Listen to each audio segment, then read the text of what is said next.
Mhm. Greetings, everyone on YouTube, and welcome to this Age of Mythology Retold content creator interview with me, Kemsit, and of course, aainiikkusu over here. By all means, greet us. Hello. All right. Well, that was a warm welcome. Um, but by all means, it's still welcome, and uh, you know, we're all. Well, I am definitely honored to have you here, and definitely look up to you, because for making such a nice campaign, especially with your challenges with more than 11, 9 missions, 12 missions in total. I've definitely enjoyed it, and I definitely want to speak a little bit, especially be it about this, the game overall, the editor, and we're gonna deep dive a little bit, offer a little bit behind the scenery information, and Mhm. also tackle a few opinions and thoughts as well, in hopes to encourage new, old, uh, etc., etc. So I'll get right away to the first question. What sparked your interest in creating custom campaigns or scenarios? Was there a particular game or moment that hooked you, or a certain historical figure, perhaps community, that inspired you? Uh, well, there's a lot of things in what you said. I'll try to go one by one. A moment.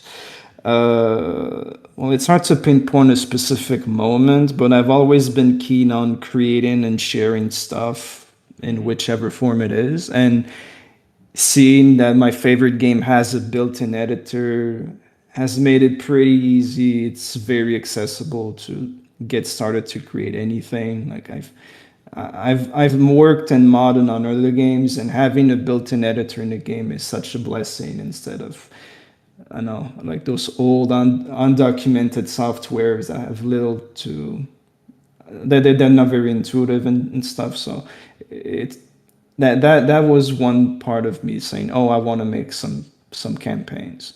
Mm-hmm. Number two, well, on the workshop, I felt like there wasn't enough of campaigns, and I True. mean, workshop has in back in even extended edition, like lots of mods were, 10 times the limit of houses, and I just felt like that was kind of boring. So I want to make something a little more interesting for people to chew on. Mm-hmm. And besides, I like campaigns to begin with, so yeah. I'm And the all for it. third thing is, there were some creators that I was more interested in. Mm-hmm. Namely, there was Saw AOM, who just, it's his old shtick to play custom campaigns. So I would, and my wet dream of, oh, what if he plays my campaigns? I thought that was kind of a good motivator. That, and there was also the YouTuber Melth. I'm not sure if he does AOM retold content, but he used to play the extended edition campaign on Titan difficulty, and some of which he would do without a single unit dying. And I thought that level of expertise and dissection of a mission was really interesting. So Mm-hmm. I was also kind of a motivator. Oh, what if I can get him to play my scenarios? Of course, that never happened, but that was still a motivator in its own. So yeah. Yeah. Now that sounds like there's quite a bit of a lot of motivation through all over overall, because mostly I was wondering like what was the biggest peak causing you to, uh, create this. But I can definitely imagine, even agree and relate to the situation. Like in Retold, there's not much around. It's like only like 6 pages of campaigns, and most of them they're not even campaigns, which is kind of weird to me. Um, and I've pretty much played through all of them already. And yeah, it's not much compared to the Age of Empires list that I've already mentioned to you. I've played more than 342 campaigns, and no one I can confirm has done it. And if they did, they're free to tell me as well. But I'm pretty sure they've not. Um, Aside from that, plenty of scenarios, and some have been skipped because either they're just too hard, which is a common fact, and yeah, throughout here, your challenges by all means not that hard. I've managed to play through most of some of them Titan and some of them hard, or well, lower, but still it was a pleasant time to go through, and I hope you will continue with this to doing so as well. I know Sawyam as well is also quite good creature as well. and of course, the other one I don't really know myself, and hopefully you'll continue. In extended edition, I agree as well, but I think Ubigun was there too, who did also a lot according to what Mr. Mobile has said, and they're also still trying to transfer everything into Retold too. And you mentioned something interesting too, Mm-hmm. that in Age of Empires 2 there is 142 pages of campaigns, and Yeah, true, the community in Age of Mythology is much smaller. So there's true. also kind of a sense of, I don't know, of duty to like, okay, we need also some custom campaigns of our own. And I mean, I think that's important for people to step up and do the dirty work because, well, you played through all of them all, you played through all of them already, and now there's like a shortage and we need more. So Yeah. I don't think there would be that issue in Age of Empires too. So No, I mean, there is, well, for me then, and maybe some other people, especially in regarding to preference, because it's a common fact that there's some campaigns in Age of Empires which are just simply just too hard, and most people portray them as spammy AI, or simply missions which is fully just deathmatch kind of missions, or literally just skirmish games, which is not fun, because some people are focused more on unique innovative missions, like your challenges were, in my opinion, quite very innovative missions and balanced. Some sure were quite a bit challenging, especially with mission one. I was like very reluctant to even create rooms. I was so nervous, but I did. And I I will say not all missions are made equal, and true, I don't I know. can I agree. kind of like that, honestly. Like in the original game, it was not the case either. I'm thinking Cerberus was absolutely disgusting. Mm-hmm. Loki's Temple and the Golden Gift. I've actually never finished it on Titan because it was just too damn hard. And I kind of like that. That some missions are just more memorable for this or that, and difficulty being one of those. I don't know. I think it's neat. Of course, it should be there, and it should be ousted as well, and everyone should be able to offer their opinions and thoughts and all that, be it taken or be it not. It's certainly okay. And now that you've also mentioned it, which you kind of partially like, I'm gonna get that question soon, so stay tuned. But Mhm. let's move on to this next question. Um, where do you find most inspiration from when you're creating these campaigns? Is it like any kind of game, books, movies, or real life events? Especially when you made these challenges, because like I said, they're very innovative, right? There's like so many different missions which you have shown, and it is amazing because we have not only been able to like go through a challenge where you're not supposed to be getting too low on resources, to where you try to save many villages overall, or to a situation when you're literally playing it quite like an MMORPG game, doing a lot of side objectives, to a little arena game, to so much. And even that little last mission, what, that windy thing, it's like so cool. Like, it's amazing. And I wonder, like, how did you come up with those ideas? Uh, that's a tough one because I'm not really sure myself. Like if I find a, well, I guess say like in the third mission, Mm-hmm. it I guess that concept was taken over from Age of Empires 3, so that's one. Mm-hmm.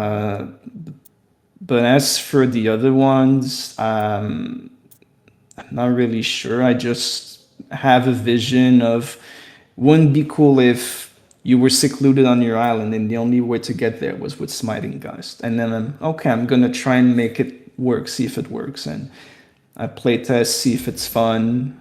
Is it fun? Is it not fun? If it's not fun, then I trash the concept and then I move on to the next idea.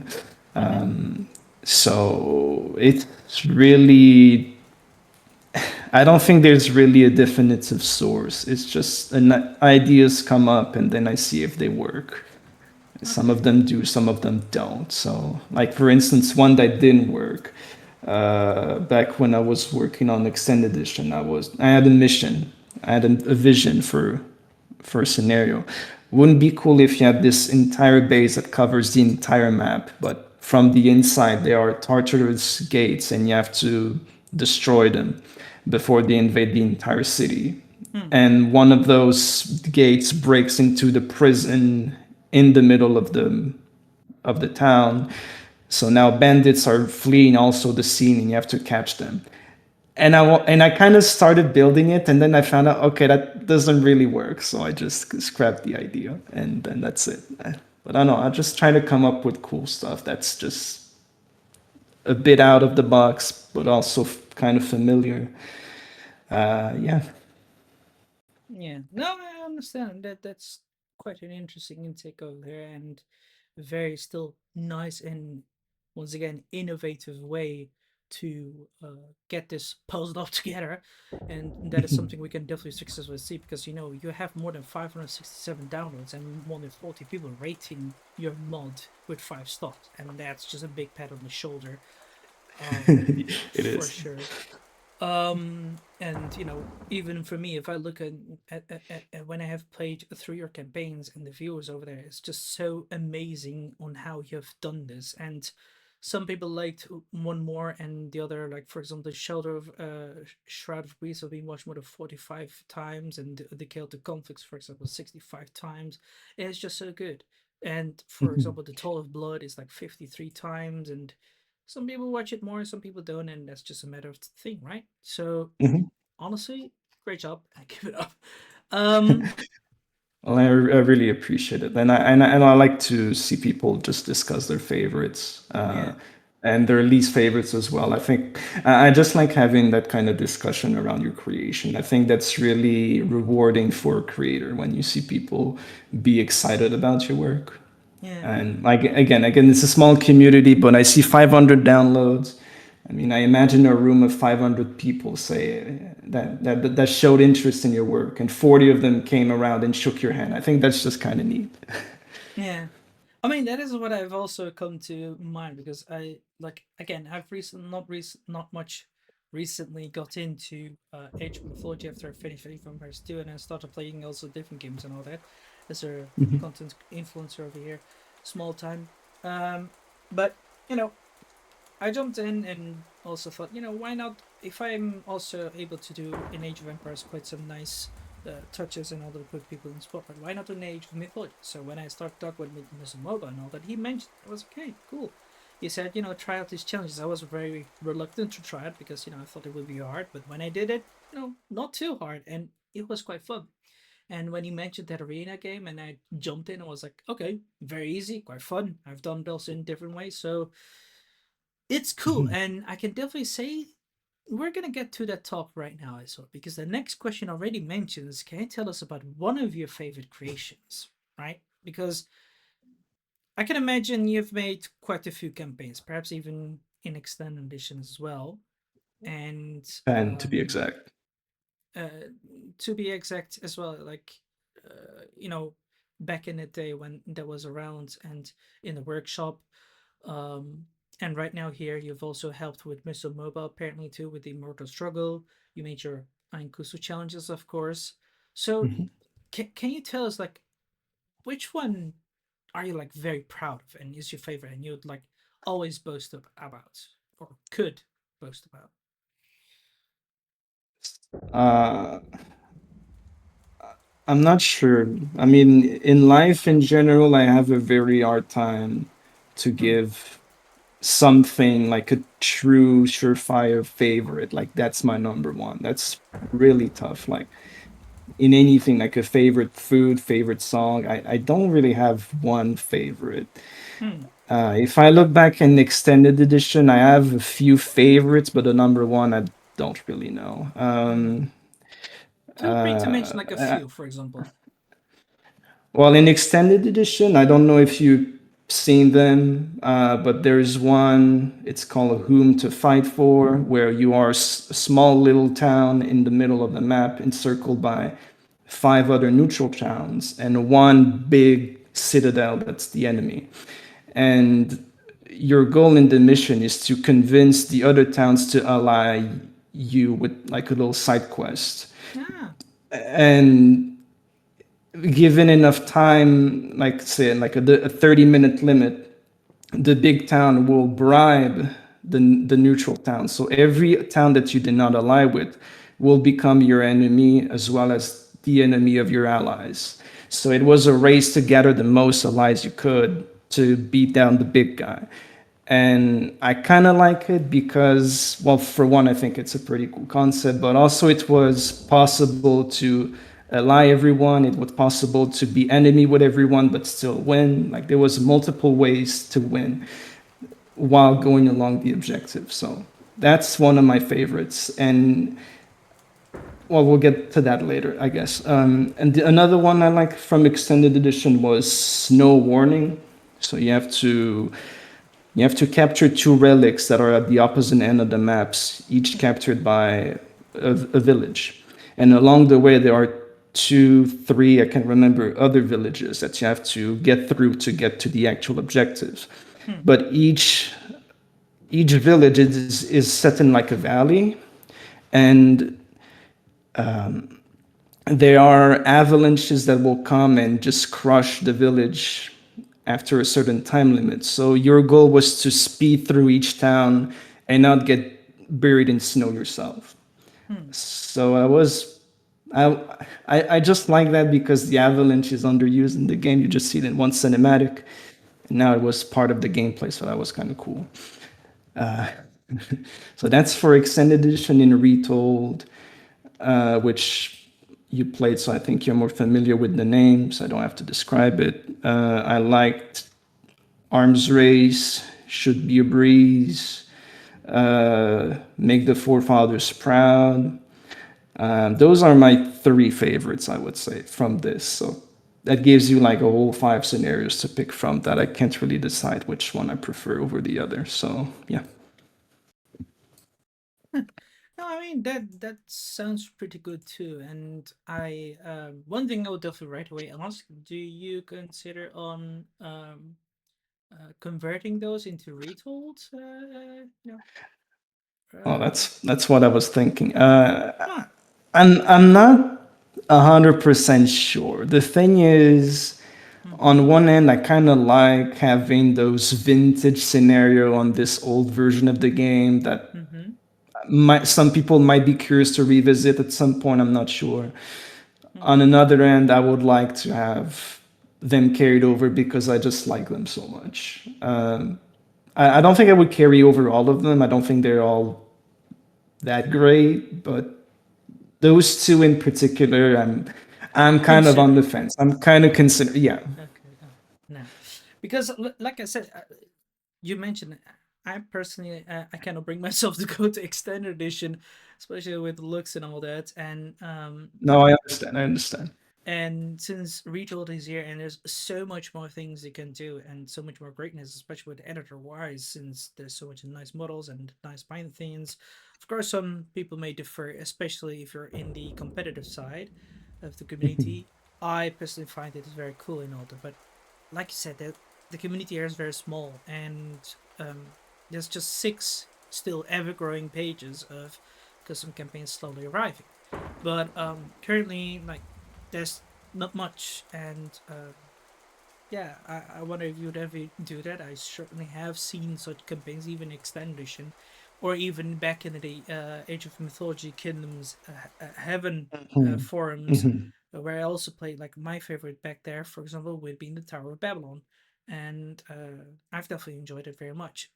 Um, so who knows if you would ever consider and you're ever gonna try it, feel free to go forth and keep on pumping up content. And by all means, don't do it too quick. It's more like um, satisfying people, right? Offering a nice Well, view and all that because I it, don't intend on stopping making scenarios anytime soon. grand. If I don't if I don't port those scenario from the extended edition, it will just be something completely fresh and new. So I Okay. don't think there's any loss. But then again, I'm thinking about it. Like Okay, we'll get to that. We'll get to that.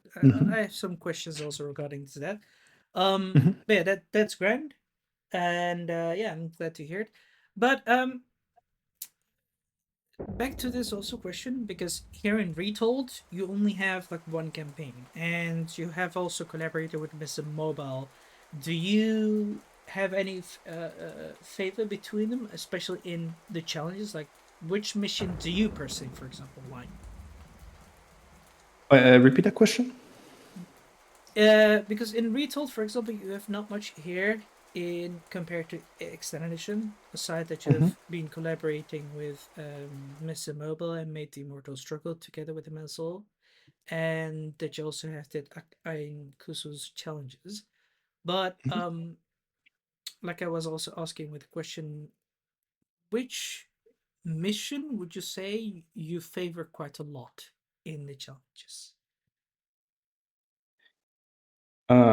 In I'm sorry, in Mr. Mobile's campaign, No, no, no. you're In saying? aainiikkusu's challenges, in your own, like, right? Because, like I said, there's not much Okay. And, other things here right now in Retold aside from your challenges and that you have collaborated right, with right, Mr. right. Mobile.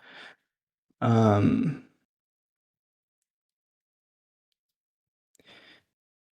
well, again, I mentioned three earlier, being let me get the names again.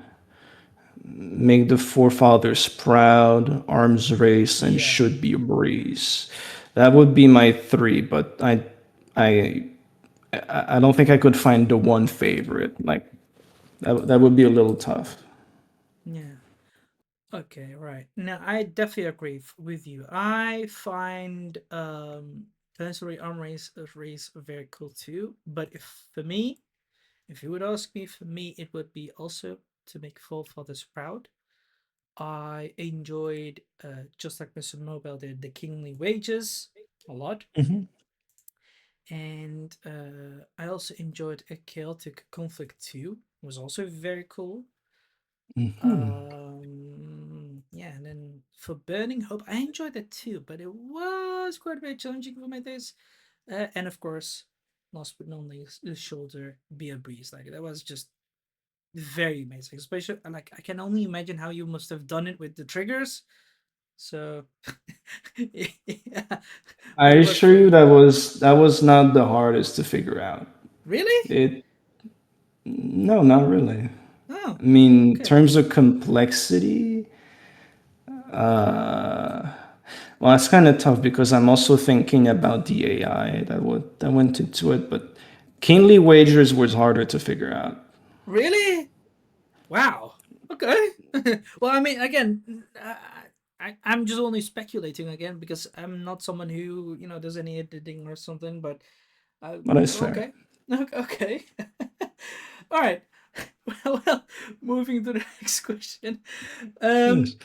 can you tell us about? I mean, which campaign or mission is your favorite? But then from the classics, right? Like from From the the fall. Yeah, classics, from the fall of the Trident to the Titans. The rise of Atlantis campaign. okay, that is a very easy question. It's the Mm-hmm. number 11 in the expansions of the Titans. I think it's Atlantis Betrayed. Yeah, yeah. Mm-hmm. Uh, there's just no other mission that I just came back to quite like this one. Like as a kid, I just loved to look at the city, and I think I don't think it's really easy to make a pretty city in which you can have a full-fledged scenario and battle inside. Yeah, But exactly. that just really worked out. So It hit hard. and how it advanced the story, I think everything about it was just so great. True. Yeah. And what about in the fall of the Trident? Do you have any missions that you liked a lot there? I need to scroll through them because there is a lot, and there's no clear-cut answer on this one. I Hmm. mean, the Greece segment is fine, but it's not the greatest, I think. Egypt is. Um, I mean, I look at it, and they're all like solid missions, but I guess the default pick then is A Place in My Dreams because it's the last mission. Hmm. Okay. But I mean, I don't think there's really any like clear standout. I think they're all just great, with a few misses here and there. Maybe the welcoming committee is it's a it's a bit short. It's a bit simple. Yeah, Maybe the Dwarven Forge is one of the better ones too. But yeah, if I have to go with one, I would say probably Fall, A Place in My Dreams. I think that's for many the most memorable mission. correct. I had already, like I've mentioned to you as well recently, I've just also done a interview with these men god of Ramirez. Ramirez also said, yeah, for me it will be also the place in my dreams. Again, shout out to these two lads. Um, and these men's god also liked the dwarven forges as well because you start off very simple and then you try to go through dwarf forges, you protect and you fight, and then you try to retaliate, but then still are faced with quite a bit of challenges over there. So I can imagine it being very fun for sure. For me, I personally definitely enjoyed the Union mission. When you unite all those clans and all that, and had so much nice, different, innovative missions in ways to unite them all together, right? And it was just so nice storytelling. Like that one is the most that I've also enjoyed. And of course, if we're gonna go back to the how do I say the Egypt campaign, for me it would also be the light sleeper, for example. It was That is a when good one. Yeah. yeah, where I come in the thing is like comes to strong forces have destroyed the first village, and then you're like, oh shit, it's like so great. It was such a nice thing as Hmm. well. And yeah, same thing for the Jackal Stronghold where I run away. but nah, but it is still nice missions. And again, and if we're gonna go for Atlantis, for me, we've also mentioned the lights as well. uh, for me, it will be Rampage because you can definitely easily rush this, but you can also take it very slowly as well. And it's such a nice mission. And Right. of course, Odin's Tower was also very grand. So yeah, In the original, yeah, it was quite the beast. true, true. So Something I don't like about Rampage, it's personal gripe of mine, but you can mm-hmm, completely cheese it.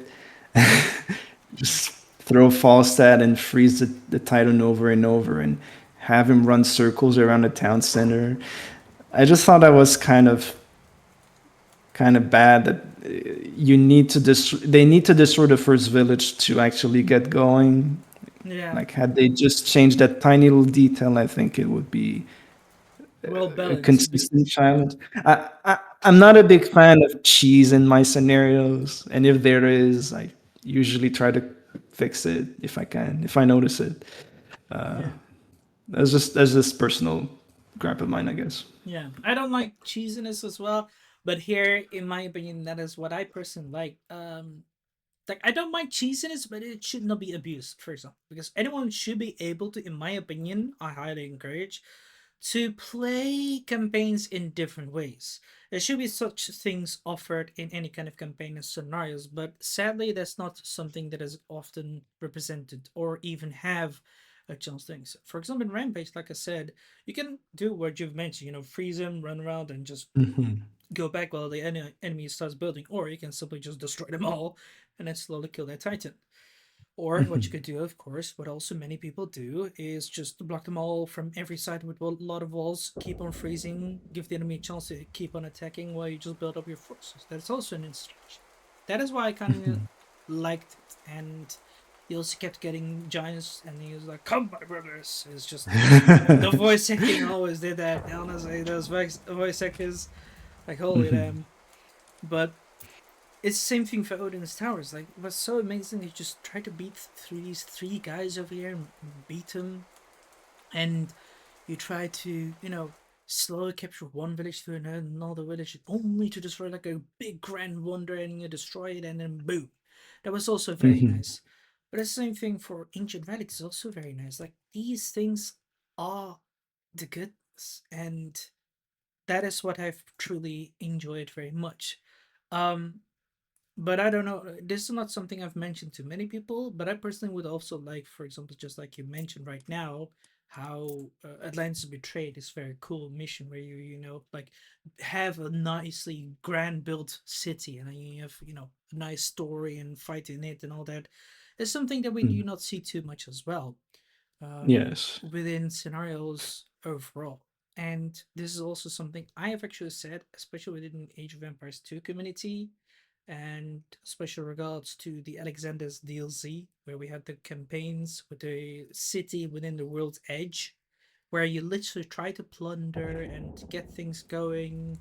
Well, not plunder, try to get your city up and going. You do kind of plunder from the local enemies and then try to build up, and then along with some allies and all that, with quite a lot of nice triggers and all. But we don't have that kind of things here in Age of Mythology. But it's always nice to see such things going, especially here in Atlantis Betrayed, because here you free sections, right? You still get that town, well, not town, city safe and sound from Creos, and then you know get going. Mhm. Aside from the middle, which got ruined or wrecked, but it is amazing. Um, but yeah, I move to my next question then, because I don't know how familiar you are then with the retold things, even if there's not many campaigns and all Mhm. that. What is your favorite custom campaign and scenario? If it can be your own, but I will definitely ask you to actually pick one, or well, few, no matter what. Which one do you like aside your own creation? Well, it will definitely be Immortal Struggle. Mm-hmm. I think the work that's been put into it is tremendous. And in recent memory, it would be the Ford campaign, so it's Black Sails. It, in some way, it's kind of reminiscent from Atlantis Reborn, Atlantis Betrayed, that is. Because you're taking fight in a big city.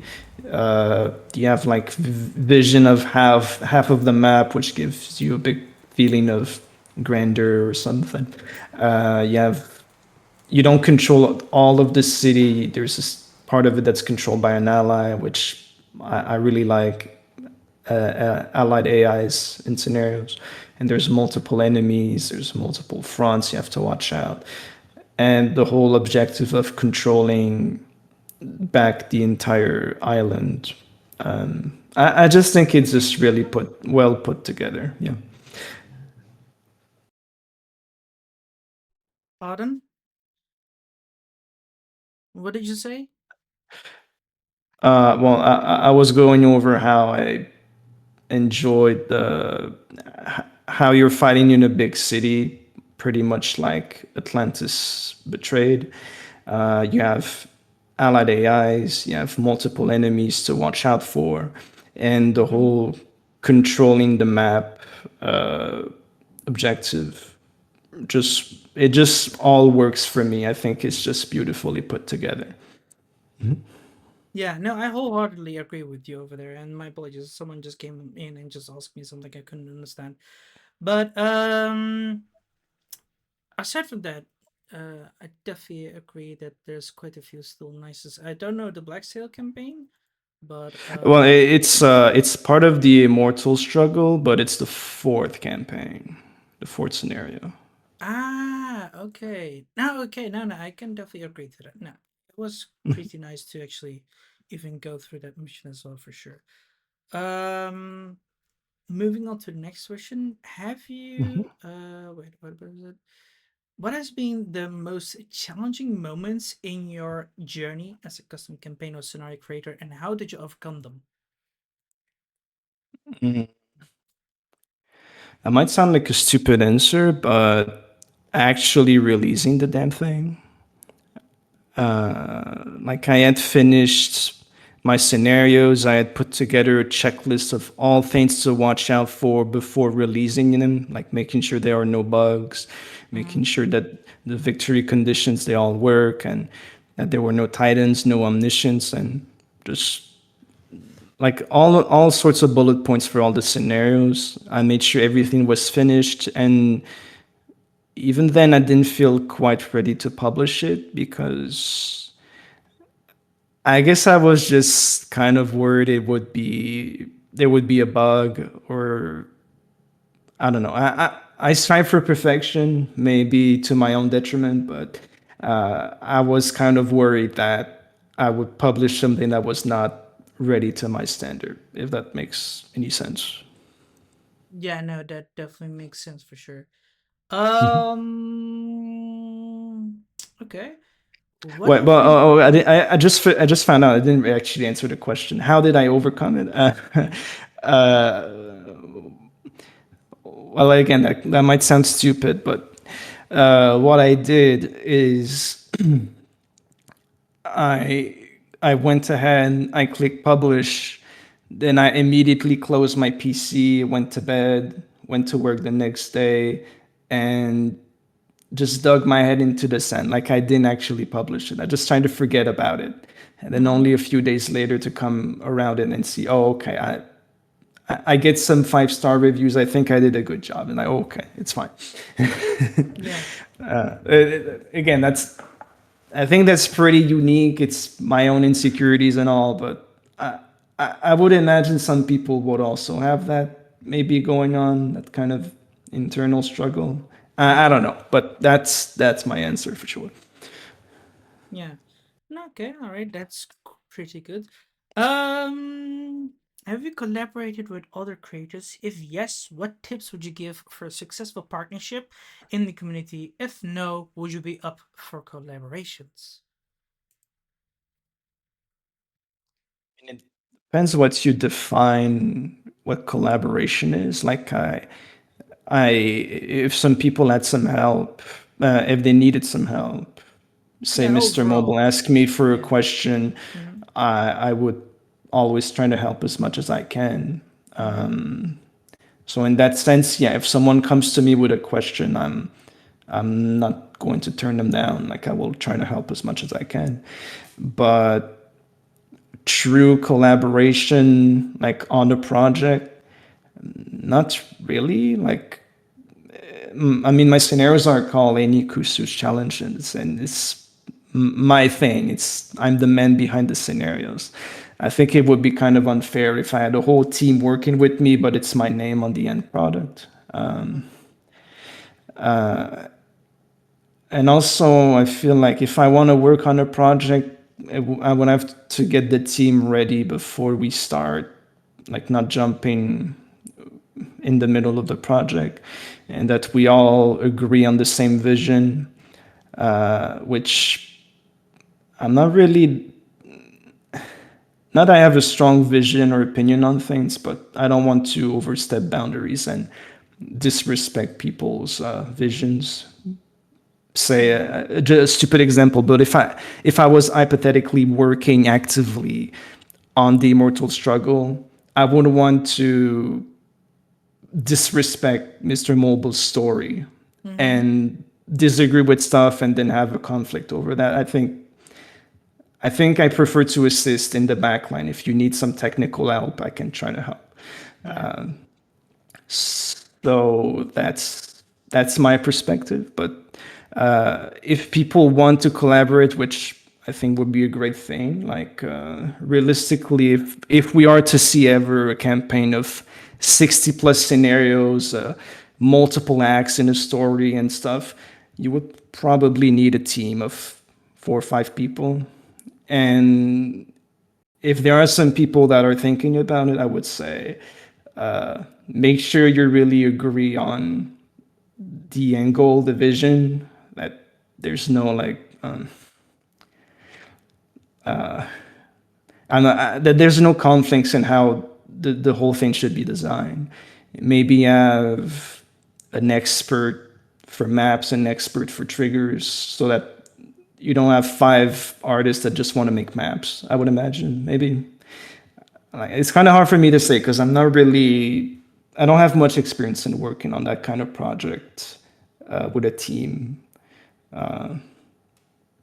I don't know if that answers the question, but No, no, by all means it does. And you're open to help anyone as well, but you just don't want to be very invasive in regards to their project and you want them to, remain on the main road, so to say. That's definitely very nice and respective from you. But I also feel like some people can be very uh, reluctant to even try to help or offer own opinions, which by all means I think should be encouraged because it can always definitely offer different perspectives and make the game very nicer as well. Because this is how a great partnership should definitely be. Because you have collaborated with um, Mr. Mobile, like I said, and he has also spoken quite highly too, in my opinion. Um, what do you say about that? Like, how did it go for you guys? Did you guys had like a good chemistry over here? Like, would you even be open to do more as well? Because so far you sound very positive too.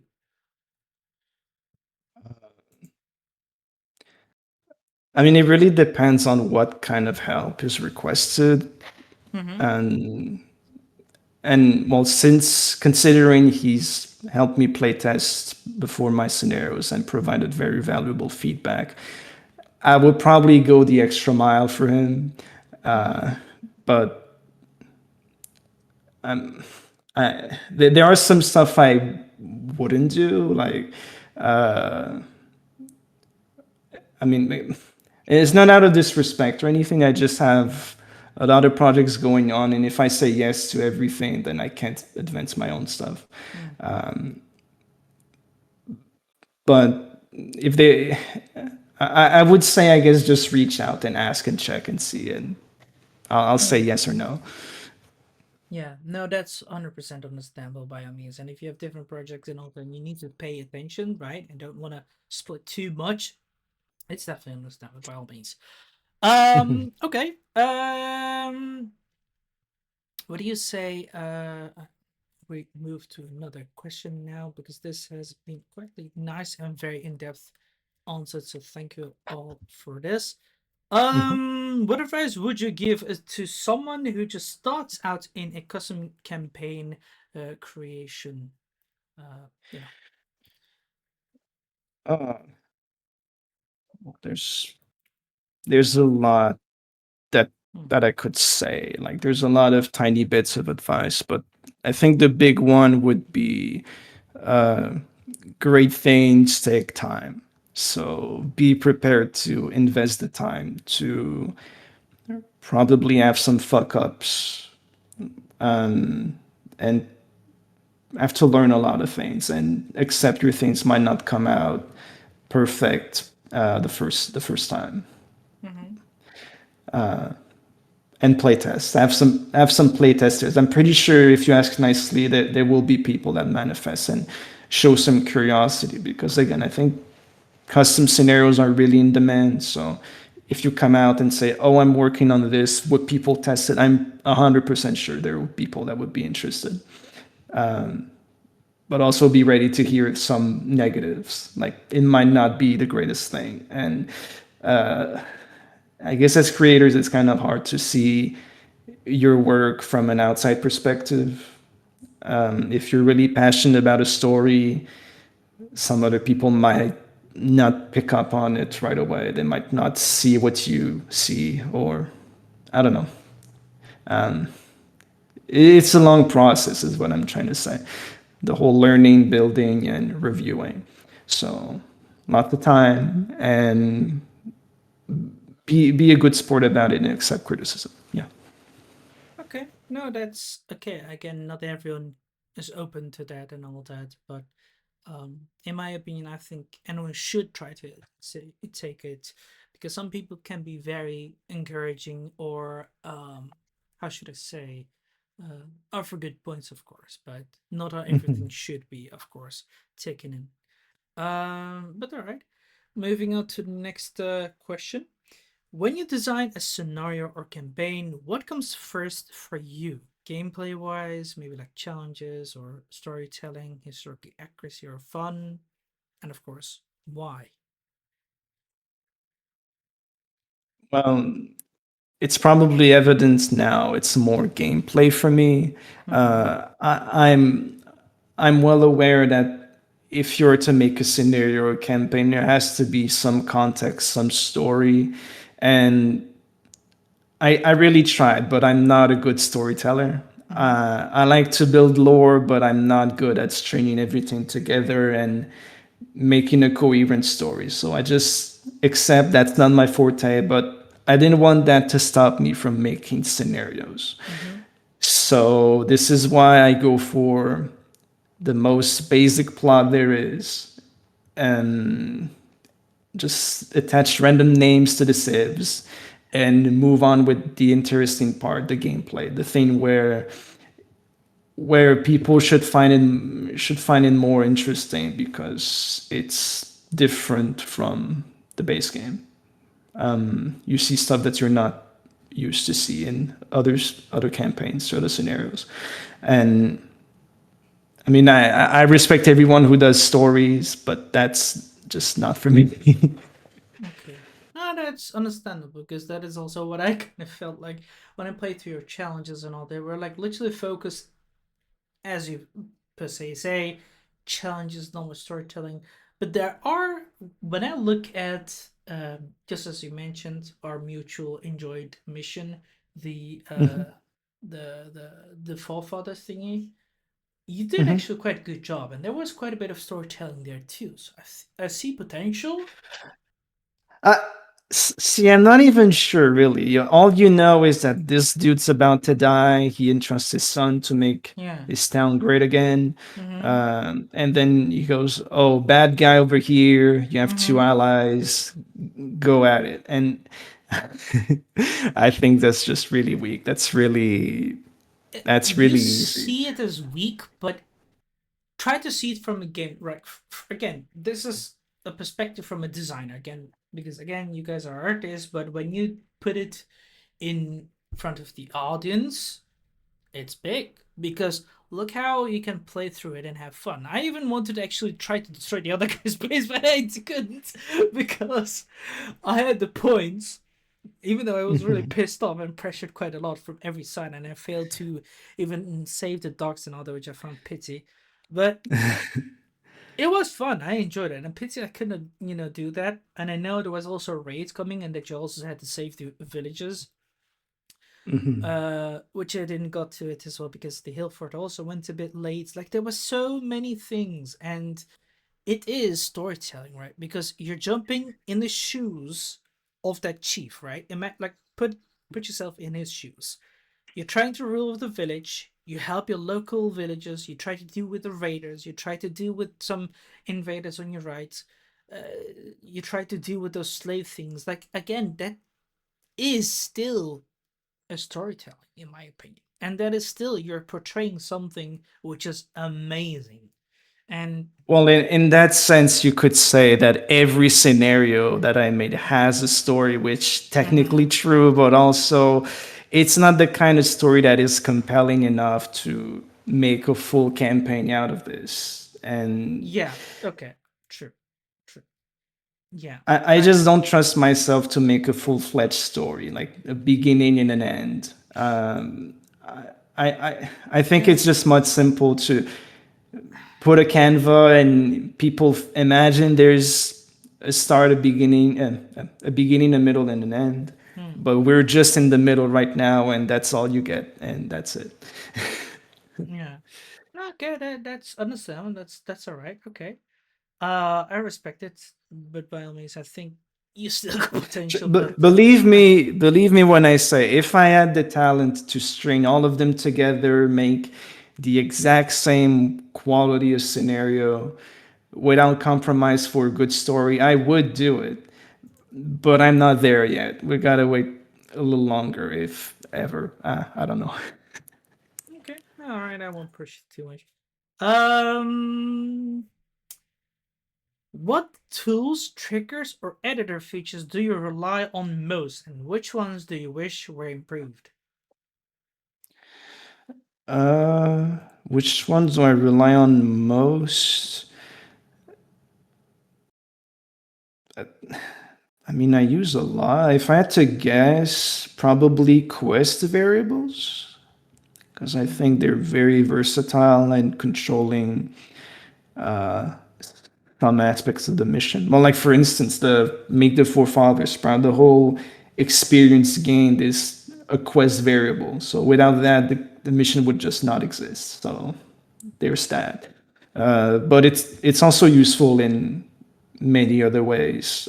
Kingly Wagers uses a lot of quest variables for the victories, but the victory counter, but also the upgrades. It checks if you've used if you well for instance in the kingly wagers there is a victory bonus that it doubles the effect of the next one you use, and I Yeah. use a quest variable to see if that's the case. I think there's just really versatile tools to use for just logic or functionality.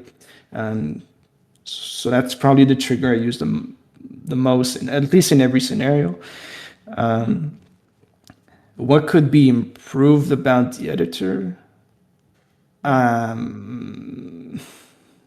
Again, I'm not really sure. I don't have many issues with the editor. I think it's a massive improvement over what it used to be in extended edition.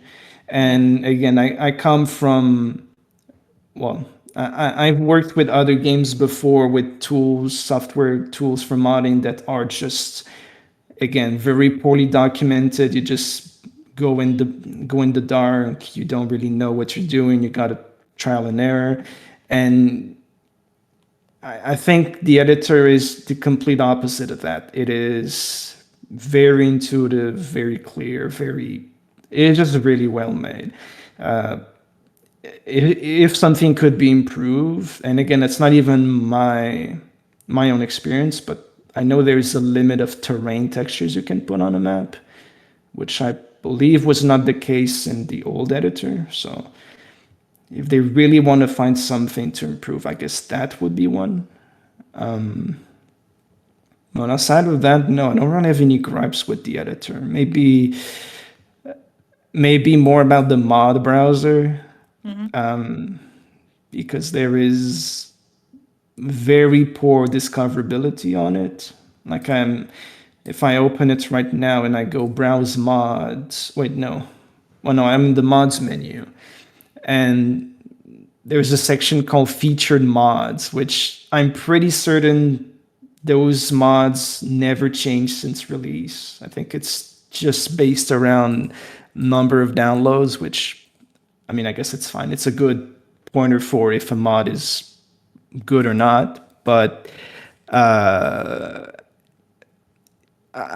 there's no discoverability if there's like a new upcoming mod that got like 2,200 downloads and 20 upvotes in a week. You won't hear about it. You got to make your publicity elsewhere or talk about it somewhere else. Which I don't think there was that issue with the workshop on Steam. It was actually made that you could see the upcoming mods from the last week, and you could see, oh, this mod it's pretty new, but it got a couple upvotes since it got released last week, and I think that put eyes on my mod in the extended edition more so than it does on here. Maybe that would be one thing that comes to mind in terms of I think, modding improvements.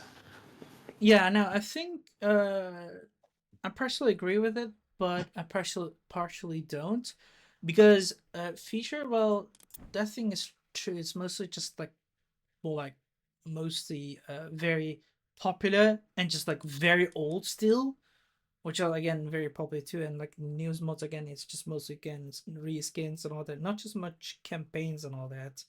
And yeah, I even see in Essentials like one of the 12 Dragons remake mission 8, which is kind of, yeah, old, and Mhm. anything not that essential or popular. Again, it's just quite randomly generated. That's why I think it will be far more better just to browse the mods and have all the content creator maybe just create content and, you know as you say, try to advertise it.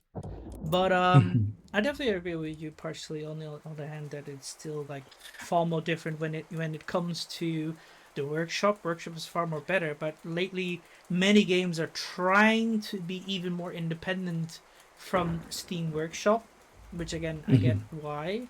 So yeah, there's not much more to do, but it's definitely an interesting take on what features you would like to change as well, because we're gonna have more questions about that in the future. Um, Mhm. but moving on to the next question. Has Okay. player feedback ever made you to rethink or redesign a scenario, and can you share as an example? Because like you've already mentioned, like you don't want to, especially in regards when it's about in someone else's design, you don't want them to change too much. But how would you take it if someone says like, "Hey, Uh, this and that"? it's I would guess for sure it happened, but do I have an example on end? Hmm. Not necessarily. I Mm-hmm. did hear feedback that I felt like was contrary to the design of the mission. Mm-hmm. Stupid example, but Mission 8 on Thin Ice, which I think is. I haven't heard many good things about it. That's fair. Not many people like it. Um, but they say, oh, you should give more time between each colony that you destroy. And I was thinking, well, I want the mission to be a bit more like raidy, burst of action, all out offensive kind of thing.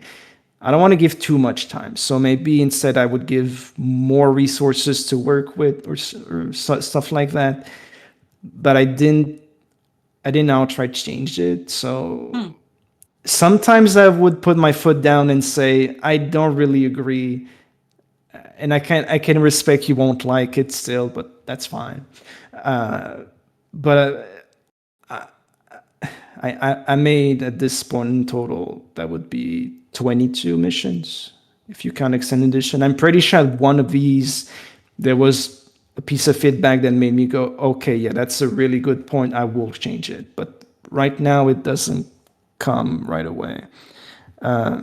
I Okay. guess I guess just now, if I'm really thinking hard about it, there was this mission, Burning Hope. You're in a marsh, and there's like pathways to get through the bonfires. Yeah. And I believe that was Mr. Mobile. He pointed out that, hey, you don't really see where your units can pass. You need to add Same. some Yeah. grass or something. Yeah. And I added the grass, and I felt like that was more readable, more True. easy to identify. So that's not quite a whole redesign of the mission. I think it is Us- because yeah. well, I think it's a tiny detail because redesign to me is change an objective outright or Yeah, but that just do is it over. that still changes like the thing, because like you're making it possible to have people to play more fluent and have a good experience, because you want to also have the player enjoy the thing, because if it's not fun, trust me, no one would pay much mind to how your campaigns is, right? Sure, if there's those, Mhm. again, sorry to say this, those gym rat mentality people who just are all only for the challenges, simply because there's not much of a Right, competitive side I know what you anymore. mean. Yeah, simply because there's not much of a competitive side in Age of Mythology anymore. But you know, people sometimes will also enjoy and try to challenges and enjoy them. Sure, do them too, but you want to also be able to have some fair play. And this is where I'm going to also come at with Mission 8. I understand why they wanted time, because even I struggled to get that damn Titan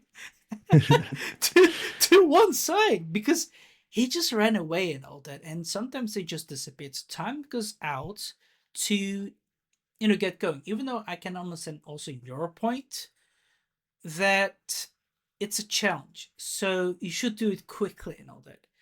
But here comes then another argument. US players still need economy to go forth. US players still trying to face some enemy troops, arrows, which also still have a big chance to killing you and still target you.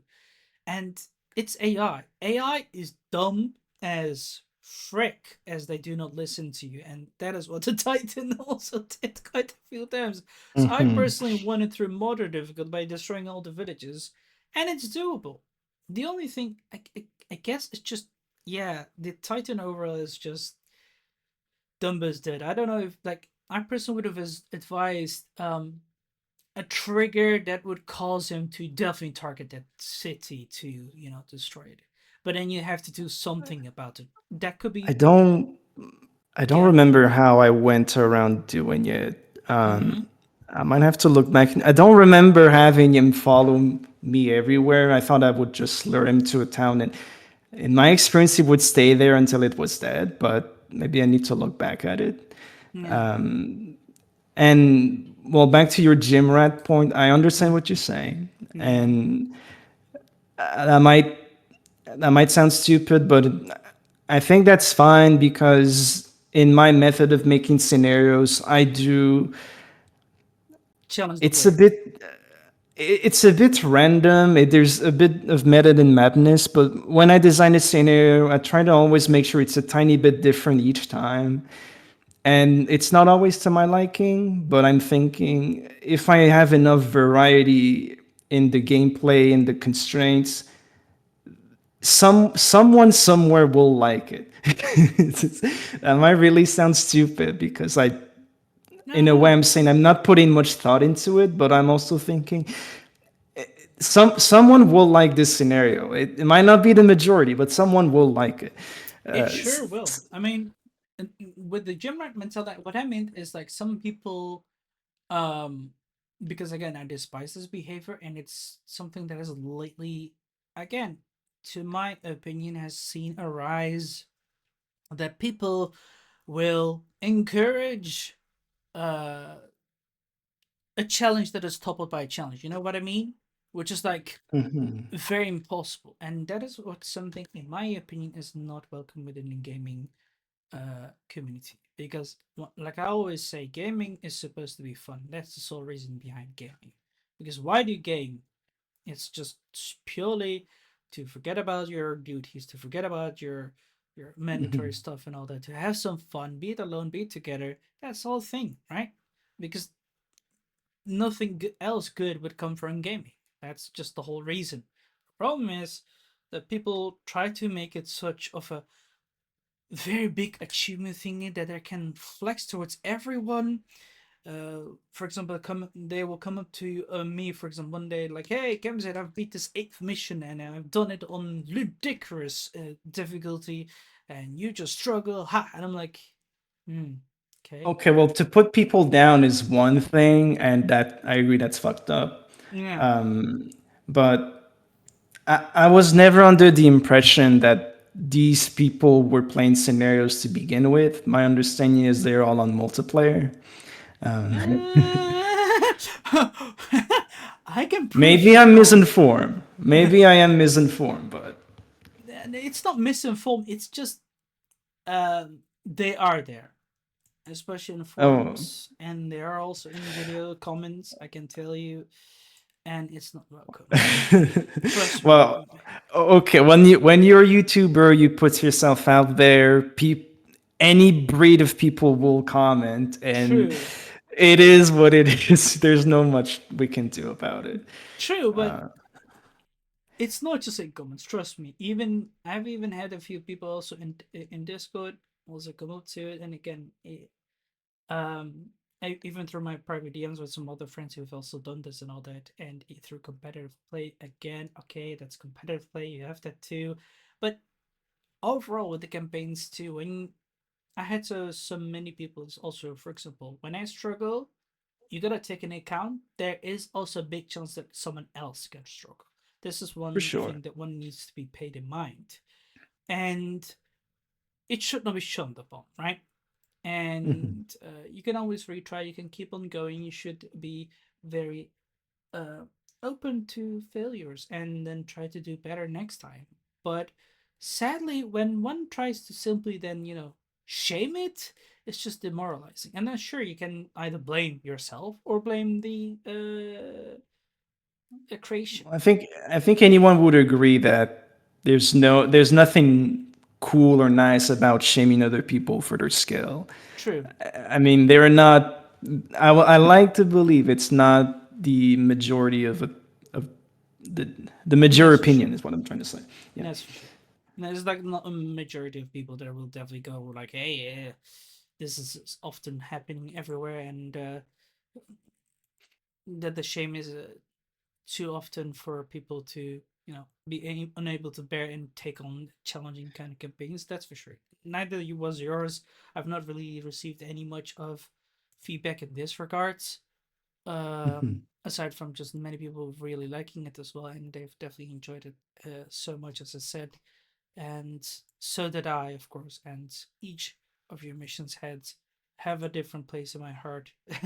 But like I said, design wise, I will agree with a. I couldn't play. Let's say this: I couldn't bring justice to playing it in the way that you portrayed it. I couldn't. Call it a skill issue, but I couldn't. I will not call it skill issue. For one, well, two things. One, it just turned out that I wanted the scenario to be played in order: Greece, Egypt, Norse, blah blah blah. And it just turned out that the first one is one of the hardest. Okay, that's my bad. Yeah. And two, it's been a couple years I've been at doing the campaign of the original game on Titan difficulty. Hmm. And I come from far. I played this game my whole life. I was maybe 5 years old playing this game. Hmm. And my thrill then was to put the campaign on easy and spam Wrath of the Gods everywhere. And that's how I had my fun. But then growing up, I started giving a fuck about the game. And then I look at Titan difficulty campaign and I'm like, whoa, there's no way I'll ever beat this. And then a couple of years later, I actually did beat it. But that didn't sit right with me. I was thinking, there's no way that's just it. That's no way that was Titan difficulty. So a part of me went like, okay, well, if I'm making campaigns, I have to give this premium challenge. And the line between premium challenge and stupid unfun bullshit is pretty thin. And am I nailing it? Probably not. But that's how they turned out with my testing. Perseus coming in at 4 minutes of the game, pretty stupid. I agree. But a part of me sits well with that, thinking, okay, well, that is the premium challenge I was thriving for. Be- and I don't know. Again, it's just this weird. I don't know how you really call that, but I had this expectation that I should not be able to beat the maximum difficulty, or at least not in the way I did, because I was under the impression that was like the utmost of achievements in this game. Hmm. But turns out it really isn't that big of a deal. Yeah. Man, I mean, there are some people who can't be to trust me. Even me, I'm not the most best player either. So, and there's always gonna be one guy who is still better than both of us together. So yeah, but yeah, I mean, they sure deserve credit and all that too. But by all means, don't. Uh, how should I say? Flex too much about it. It's just disgusting behavior, like I Well, said. no, I would understand if someone is kind of bummed Proud. out that they do well. No, I was going over more like someone beats the campaign, the original campaign on Mm. Titan difficulty, and then they Mm-hmm. have the expectation I can do the campaign on Titan, and then they walk in the challenges, and maybe they can only manage hard, and that just that I don't know. They might be disappointed about it, but worst case, listen, it's a mod. It's not professionally made. I try my best. Okay. Nah, nah, nah, nah, nah, nah, nah. That's where I'm gonna halt you. Honestly, like I've always said, any kind of creator is just cooking and making some nice custom campaigns. He's considered an artist because I'm gonna get to this eventually as well. There's so much time that again, regarding with the question, there's so much time many people have put it, and there's not an average person that could do, nor even bothers to, because like I said, it takes so much time and dedication for one to even put and portray this to the public. Not many people even have courage to this. Some people even struggle through it emotionally, like the guys before. They have definitely struggled so hard to do certain things, and they want to get to it. Mm, Some people are even perfectionists, like these men gods, and that's again not something many people uh, considers again, because this is just all behind scenes thing which you do not see, and that's why again we're also here talking mhm. about it, offering our different perspectives and all that. So thanks everyone for joining until now. But it's important stuff to consider, and not an easy task to do as well, for sure. Just like it's not easy to do certain missions on ludicrous difficulty, because I personally wouldn't bother as well. I'm open for challenges, but that's just a bit insane. Well, And ludicrous is not fun. I agree. I didn't really. I wasn't a big fan that they added that in the game. I thought same, Titan was just fine. yeah, yeah, it's just over the top. I don't know why they do that, but I guess they just want us to continue being this. Yeah, like I said, gym rat mentality. That's all I'm gonna say. Um, Okay. I'll move to the next question. Um, how do you how do you personally, especially since we're already talking regarding balancing and all that and difficulty, how do you actually approach it yourself regarding the difficulty within your custom campaign and scenarios, especially if it's challenging, but you want to still focus, of course, to the fun aspect for a wider audience, right? So, Mhm. how do you do it? Like some of people who have previously um, interviewed have mentioned they personally, get tested some themselves. For example, Mr. Mobile, Dark Fantasy himself tested himself. You know, the other guys who have spoken with the Man Gods, and of course, pardon me, uh, Mhm. Vamiris, they've tested him out as well. So, how do you handled your challenge? Like, how did you got them so well? Well, honestly. Uh, well, I'm as I build it, I test over and over and over. While I test the functionality of the triggers, I keep a look on how the enemy does. I'm Mm-hmm. aiming at Titan to be the fun, fair difficulty for me. That's Mm-hmm. that's Titan difficulty. When I'm pretty dead set on what Titan should be, I go over on the AI and some triggers and I scale stuff down so they attack less often or with less units or outright the player has more resource in starting upgrades, that kind of stuff. And then Ludicrous, well, it's like Titan, so Ludicrous is the difficulty that is not fun, that I can beat it, but I allow myself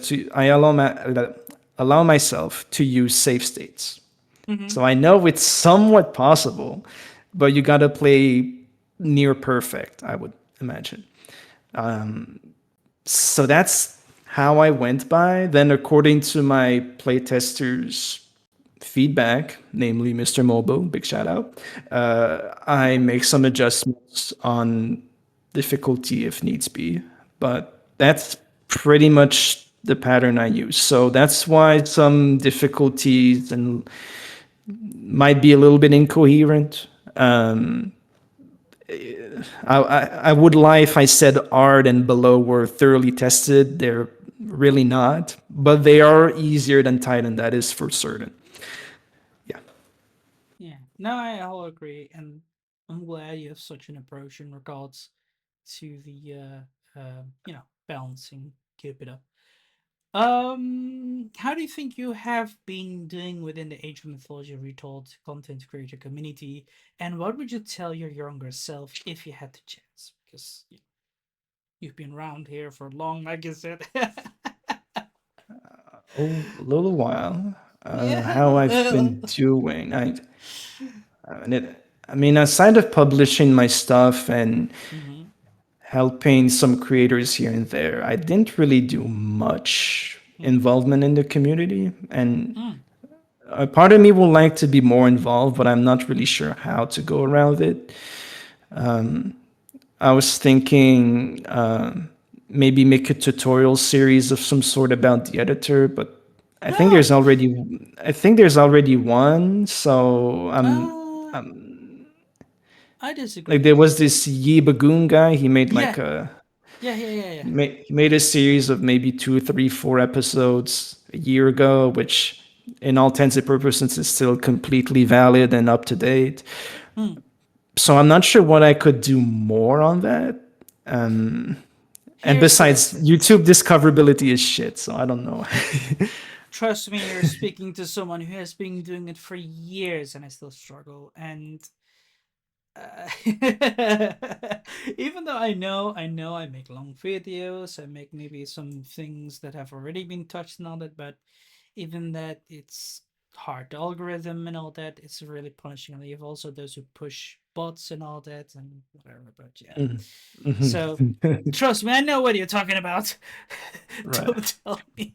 But here's interesting takes. Um, this is also what I've spoken with any other creators. I will flex it out again. Once again, shout out to Aussie Empires. I'm following him also. For those who have not checked him out, check him out. He's actually one of the creators within Age of Empires 2. He has his own Discord server where there's many lovely custom campaign creators as well, and they share and even help each other regarding the campaigns. They do testing as well. Even lately, there's also some multiplayer missions scenarios that they've created and have been lately playing also Mm. around there too. This is also something that I've suggested, be it to Mr. Mobile, to Dark Cantos, be it to these men's gold and the mirrors. Dercantus has actually also changed his Discord server because he has picked up the mental. I'm not sure if he's really doing active a lot, but again, shout out to him. I don't know if you're in his Discord server. If you're not, try to join it. I am not, but I will definitely check it out. Sure, If you're saying he's taking up the mental, the what mental, yeah, mental? mental, as in like the that kind of role to even try to do that. And he has quite a few sections though, because even Aussie Empires has that Discord server where he touches that thing. He even makes himself like some videos, just like Yubigan did too. But Mhm. he himself is not much more active, also making these kind of videos, and most of them are for extended edition. So it's a big difference in Retold. So far, I understood. But it would be nice if someone also picked up that thing. So it's definitely something you could also try to do, or like I said, you could also join that Discord and check it out, etc. And there's so much more things I could think, but and say, but I don't want to, like, um, how should I say, uh, force you into it. But certainly, I mean, huh, I understand a server for AOM creators sounds pretty cool. true. I can't find it, but Here, I'll let dig me. deeper later. Here, I mean, or unless you have it on it, but yeah, I yeah, have. that sounds like a really cool initiative. That I mean, I'm part of maybe four, five, six servers related to AOM, but Here, they all have in common this mod discussion mm, channel, but it's not really like a hub for everyone. Oh, there you go. That's yeah. pretty fucking cool. That is Darkantos' Discord server, and of course you have Saw AOM. But I think that Saw AOM is more focused around mostly his YouTube channel and of course the reverse kind of campaigns. Mhm. Um, but this is what I also mentioned as well too, Darkantos and Mr. Mobile, and I'll do so as well. Maybe you guys can come up with ideas too. I forgot if even to mention it to Ramirez and these man's god. But it will be cool to also you guys come together, offer different perspectives, opinions, feedback, inspiration on all that, and uh, maybe other things. I'm gonna also actually have an interview with Yibigun also next Monday. I'm looking forward. I'll also Mm. mention it to him. Because like I said, I've finished. I've I just love your like Infinity Stones, like interview with this guy, this guy, this guy, this guy, and then we're all Yeah, coming together. That's yeah. cool. But that also brings like different perspectives. Okay, it's also like um offers behind scenery info. It also offers maybe guidelines also for new ones and all that, because you wanna encourage that. Like you said, I don't see much campaigns in here, and Age of Mythology is already a goddamn small community. Hmm. So it is cool, and again, I'm very grateful that you guys even take this, especially for a small guy like me compared to you big guys up there. Well, we're all small, okay? We're all small fishes. I mean, that's how I see it, okay? Okay, I'm a uh, small fish. I don't know about the other guys, but no, by all means, you guys are big. But no, I mean, and it brings people together, and it's always nice to also have these kind of conversations, be it whatever. And even if it's like 1 hour talk now, and so far I've had like great um how should I say, auras from you guys, and it's just so great. And I would have loved to spend like all day long with you guys, but that will be impossible. So, no, these things and talks have given so much inspiration, even to these guys as well recently, as they're also reworking the for example, the Siege of Athens thingy, and I've also given them an ideas. They have been right, inspired, right. and it's really cool. Same for Dark Cantus, Mr. Mobile, and I'm sure you too. And like I said, maybe you could also pick up find other ways to contribute, not only with like custom campaign scenarios, but how should I say, the way of making tutorials, because like I said, Aussie Empires is doing that, and also with his Discord server. Sometimes just put up some polls, be like, hey, this and this and this. I personally would love to do that too, but I'm not that creative. I'm someone who's more for the playthroughs and Hmm. offer like bit of guidelines on how and what, and inspiration, I guess. I mean, you've definitely planted this seed. I'll see if Okay, I can probably do it. I just need to, I don't know, trust myself that I can do it. you can, man. You can. Come on. If I can do this, you can do. You can do a lot more than me. I'm. I'm definitely trying to plant some seeds left and right here. That's for sure. But I'll try to think of something for sure. If it can help motivate people, then I totally will. sure. And by all means, like I said, also throw out some poke to maybe Mr. Mobile, Dark Cantos, or anyone else around here too. I'm certain they'll be also able to help, and also try to. I'll do the same as well as much as I can. But yeah, aside from this, I'll move to the next question then, because this is also Hmm. like This nicely. is an interview, I remember. Yeah, yeah, I know. I mean, we're going back off track, but I've already warned for you. This happens, and it's just natural. I can't do anything. I've even had the same situation many others before you. You're fine. You're Um, fine.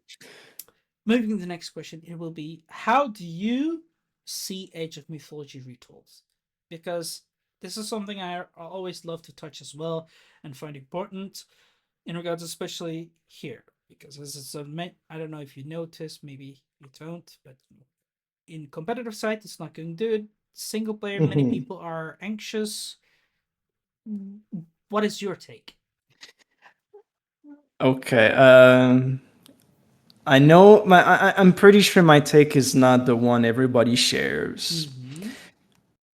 If you're asking me, living in a bubble, I think AOM Retold is a big fever dream. It's really great.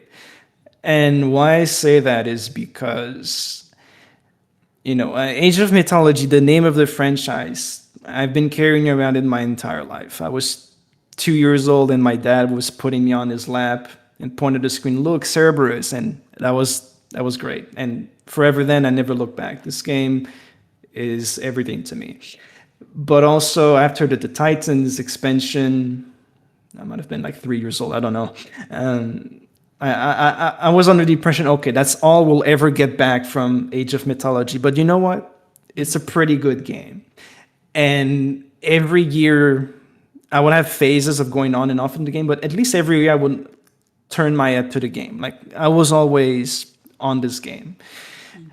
and I think it was 2015, 14. They announced Tale of the Dragon. Was like, whoa, we're getting new content for this dead game. That's great. Well, it was turned out it was shit, but it still sparked life into this game, and it made me go back into it. No, but it's true. It Yeah, no, was I know. I it just was find it funny. debatably shit, and I still kind of don't really like it. But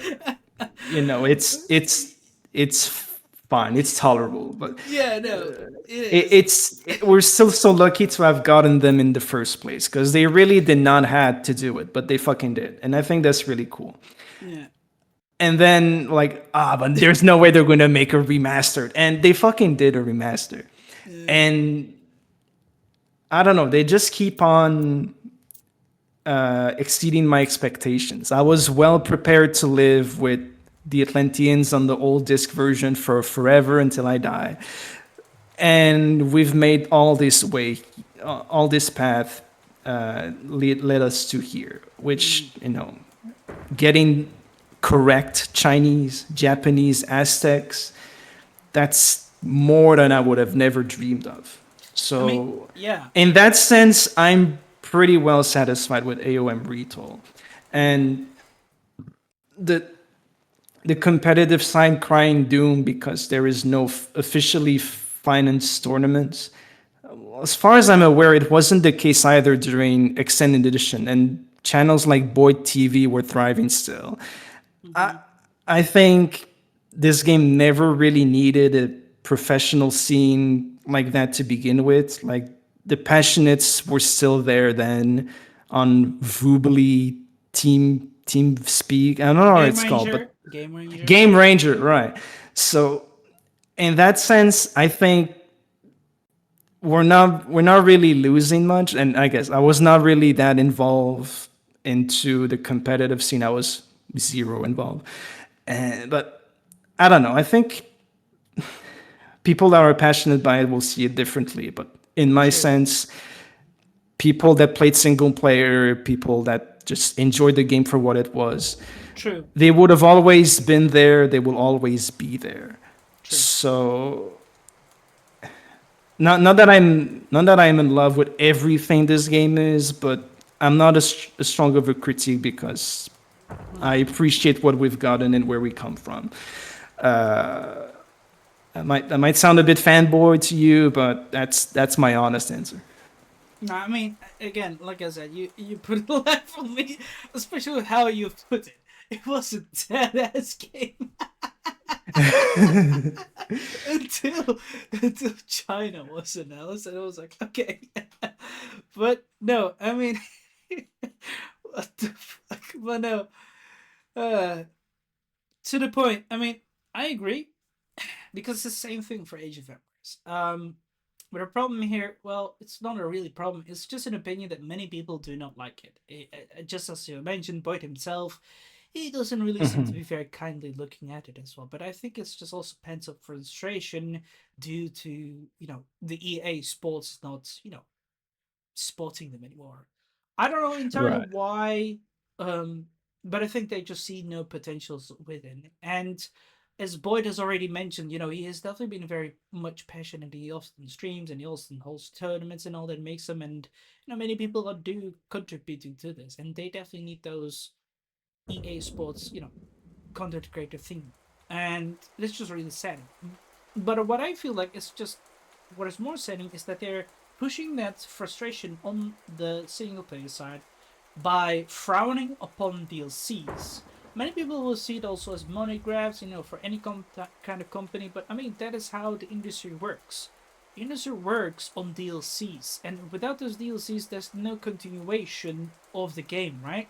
And if we want continuation, we need to buy those DLCs. If you don't want to, guys, don't buy it, but don't frown upon those who buy it, right? It's the same thing with when you have like girls, they just constantly buy a lot of bags and a lot of clothes. Well, it's not really necessary. It's the same thing for those games. Don't buy it, right? If you don't find it necessary, but if you feel necessary, go ahead. Same thing with the games too. There's so many games lately, especially RTS games that are coming out, but the choice is yours, right? And that is what I think currently with the recent expansions. I feel like I agree too with the uh, Aztecs, which is also one of the most requested, because I'm sure, just like the other guys, Vamiras and these man's gods, you know it too, that in Age of Mythology Kingdoms forums, many people have, you know, modded it and requested it to have that. And it's now here, it's coming. The only thing I hear that is people are worrying it heavily on how it's going to be balanced, how it's going to be done. But it's just something that will come due time and get better too, even if many people still frown upon it. But yeah, you know, a shot never fired is always a miss, guys. That's the point. And I hope, and I even see a big future too. My only wish is just that there's going to be more Pantheons coming too. But again, that's a wishful thinking, and Mhm. God knows, or the creator knows, if that will happen. Because, like I mentioned, there will be nice pantheons, for example, surrounding the Baltic Sea, the Asian steppes from the Mongols to the Turks, down to the Arabian Peninsula, down to the African. Like, there's so many that could be added and to be done. And again, shout out to the game called Goldsworn, because it's also quite a proper game, which have that nice Baltic area pantheon with Saolé and all that, which is really cool. It's like quite Company of Heroes kind of played out too, or Ancestor Legacy kind of game. I don't know if you know it, but it's quite nice games to mention and say. So, like I said, it's a big future. I'm also someone from the single player side, not competitive. But it's also nice to hear that you also like have like very nice nostalgia with family, because it's also something I've not really heard too much. Aside from Well, Sir Godua, you also had that I, I similar don't know. situation. I'm under the impression everyone has, like 90% of the game, the player base has nostalgia towards the game. True, Maybe but the I family touch is a bit unique. Like I said, because uh, for me, it's also different. I had, for example, my mom, who just also bought for me Age of Mythology, along with other games like Settlers 4. And she was, hey, you know, this is how you played it and all that, and this is how you got it and all that, and that's how you go forth. We all even tried to figure out how to play this game. That was the most funniest thing. But for like, for example, Sir Godwa, he is also someone who created scenarios and all that, and made like before Attila, and you know, he mentioned how he and his dad, they even like created scenarios, and that's just so amazing, such a mm, great thingy. For you, it's like your dad grabs you, puts you on lap. Hey boy, look at this. This is service, and then like, oh, what amazing thing! And very cartoony and all that, and very, you know, mhm, amazing. And this offers that wholesome, that how should I call it, um memorable, you know, nostalgia, right? So for each mhm, of their own, these games bring people together, as they always say. Well, not all games, but yeah, that's just it. um but again, we got off track, but there's still great things also to talk about, in my opinion. um mhm. Hopefully we'll continue on, and I'm looking forward, like you said, to the Aztecs as well. Next question is, if you could instantly change or add one feature to the Age of Mythology Retold, be it the scenario editor or, you know, overall, what would it be? The Microsoft says, Mm. hey, aainiikkusu, come here, get out of the bubble, you're sitting on the office, you tell us what we're going to change. What would you do? Damn, that's the big responsibility. I know, I know. That I'd have to sit and think about it, but uh, I, I might sound boring, but instead of saying more content, blah blah blah, just fix all the bugs. I'm pretty sure that the community, well, it's still kind of early, but the community is pretty talented. They will make more campaigns. They will make more gods more, all of those things. We just need a game that fully works, which, for all intents and purposes, Extended Edition had a plethora of issues, and this game has its own issues. Pathfinding, a lot of people say. That's common. I'm I'm not really in the mood of saying, oh, we need pantheons from this. There's a point where you don't really need more. Like for the most part, I was content with the 4, 5 if you count the Chinese, Tale of the Dragon. And to me, the game felt kind of complete. Like there was already enough to go on. The Japanese, the Aztecs.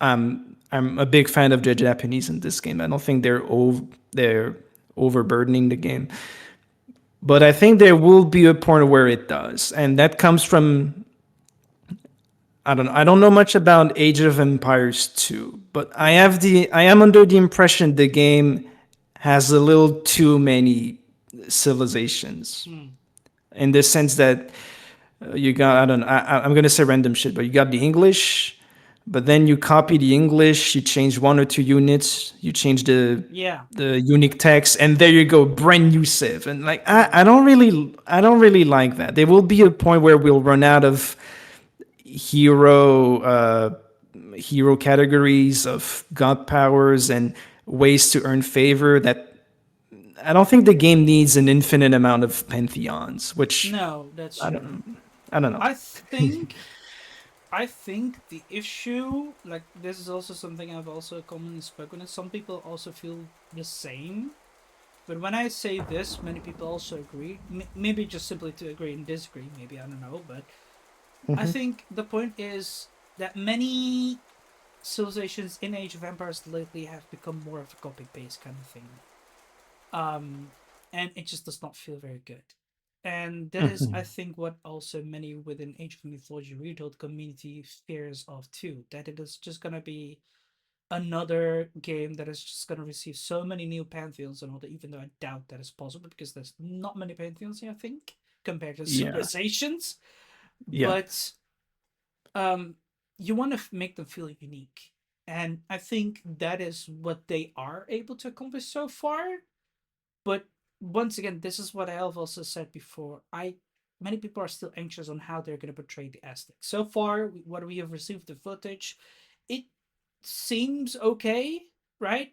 Unique, but yeah, they're anxious about it, and we'll have to just see. And like I said, in my opinion, a shot never five is still always a miss. And certainly, we don't want like billions of it, just like in Age of Empires, because many people are not happy with it. And especially in this regard, when you drop a civilization, especially with the recent four new ones, from the Mapuche to the Tupi to the I forgot them, the other civilization, Frick. Uh, There's too many. no. I mean, I just keep on forgetting this recent one, like because I know there's the Mapuche and the Tupi, but then you have the Muisca. Ah, there we go, the Muisca. They felt yeah, the Muisca. They're like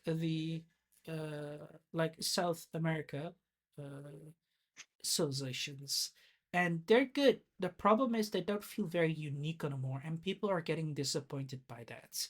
Especially since they feel like the Aztecs and the Mayan civilization, because they have the Frost Jaguar warriors, and they're like literally like early Russian civilization, something like the Zerg in StarCraft 2, for example. But here, Mm. the Muisca now that have been like screwed up so many times, they do not like it anymore, and they're just another civilization that one needs to pay in mind. And in my opinion, I mean that's okay. It's just more different strategies one go through because this is a strategy game, and I understand no one wants like millions of civilizations for sure, but I think there's still a few civilizations in the world that many people still want in order to represent their cultures. Because that I is would how. be more of the opinion if they want to more safely expand, they can just add more gods to Egypt, Atlantis, True. and if they come to that point, Chinese and Japanese. But I think that will if they really want to add more without I don't know, going through the effort of making a pantheon. I think that's just the easy way out, True. and I wouldn't be entirely mad about it. But then again, there's a point where too much is too much, and I agree. I doubt they will get to that point anyways, because Yeah. well, what they did to Age of Empires 3, I don't want to believe they'll do it to Mythology just yet, but I wouldn't put it past them either. But I don't want to do. I want to be optimistic in all intents and Well, purposes. I think in Age of Empires 3 actually is really sad because they were looking forward to the Poles and the Danes. Well, that's fucked And up that they announced it and never released that. That's yeah, for sure. they cancelled it. And that is the most saddest thing, honestly. Because that's what I personally have seen. Um, but in regards for Age of Mythology, like you said, I don't think they can ever come to it. For Age of Empires, I mean, yeah, that's just how it is, and it's just something we have to voice out very loudly that it's make it unique and make it work. Don't just pump in civilizations without getting it properly work. And I would definitely be for more pantheons within the Greeks or the Atlanteans or the Egyptians and Norse, because there's still plenty that one can mention. Even I can, but it's not there, even for the Japanese and all that. But then again, I want them to feel unique. I want them to feel balanced and not so overpowered. Um, that's just it. And I want to feel them like differently to be playable and all that. So yeah. Mm. But let's just first see how the Aztecs will be. I'm curious One to see thing at a that. time. Yeah. Yeah. Um.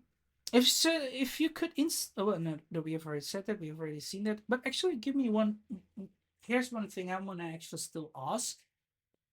Okay. Aside from the bugs fixes in pathfinding, because pathfinding also very sucks in Age of Empires 2, but compared to Age of Mythology, it's still very more horrible, especially with attack area, right? Whenever you pass space and you just like attack the frontal Hmm. people, it's far Right. worse than in Age of Empires. Um, what else would you like to see changed or like fixed? You'd say, okay, this is also very important to tackle. That's. I understand that was not maybe the most uh, Mm. interesting answer, but No, no, not really, I don't. interesting. I I don't just really. I to can't really think really of anything mm, that I would. I mean, if they expand on the pantheons, which they did, and on the gods, which I would imagine they will keep on doing, I don't really need more off of the game. Like I'm doing my own thing in the editor, and I'm pretty content with that, honestly.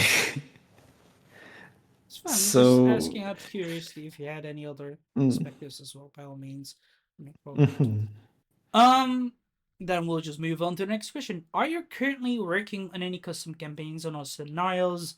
And are you willing to share some juicy information about this? Or would you like to keep it to yourself? As of now, you keep on cooking. Well, I guess I can share a bit. I am working on a batch of scenario for each pantheon as well as the Oh. Aztecs. So to make it even, everyone will have three. That makes it up to 21. So officially, I need to work on 9 more scenarios. And I'm working on a few at once. So as of now, nothing's really set in stone. I have 2 scenarios that are somewhat close to be able to be tested by playtesters. I feel like they're in a good enough state and the idea kind of works. So, in one of them, being the Norse scenario, you will play as a bunch of dwarves that go on an enemy territory to recover crystals that are in a cave. Mhm. But to do that, you have to actually dig through the rock. So there's this notion that it's like a time mission, but it depends on the amount of dwarves you put to dig through the rock. And the rock Mm. also serves as a gold resource, but it doesn't have as much gold as a gold mine. So while you're doing this, while you're digging in the cave, you have to defend from enemy waves. So that's what I'm going for. So we'll see what the playtesters think of that. The other one I'm working on is for Atlantis. It's a two-parter mission where you have to you have to fight two battles, and in each battle, you have a little base, and you have to survive for a certain amount of time, like 10 minutes or so. And while you're surviving, the game keeps track of each of your losses, each unit you lose, each building you lose. And when the timer runs out, you have some time to repay back those losses to your enemies. So, say during the 10 minutes I lost 32 units and 10 buildings, well, I'll have a certain limit to defeat 32 enemy units and 10 buildings.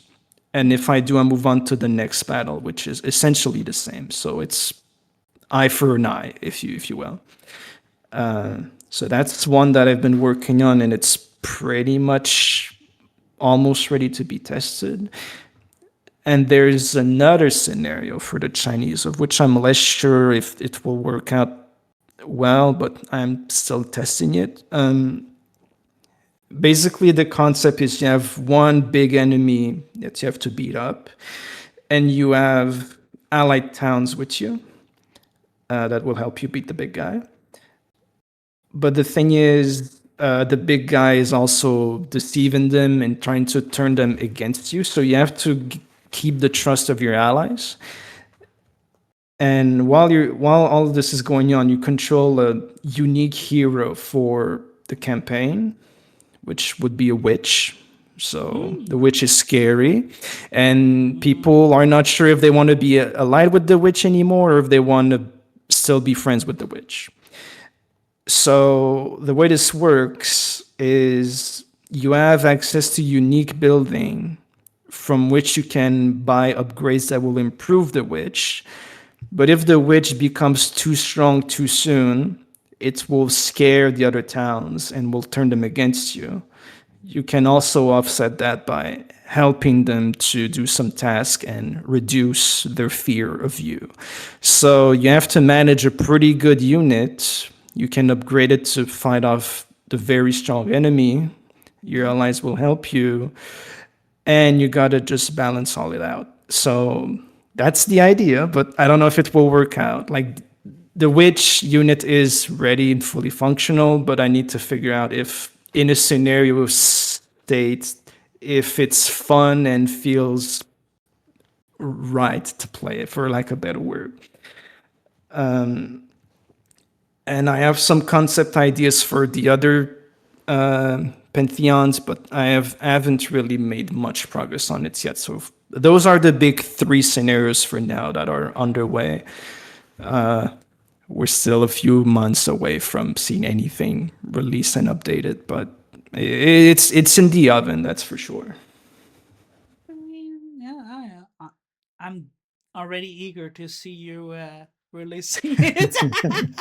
Well, Get to wait, well, damn it! well, that's a good sign. I like to believe.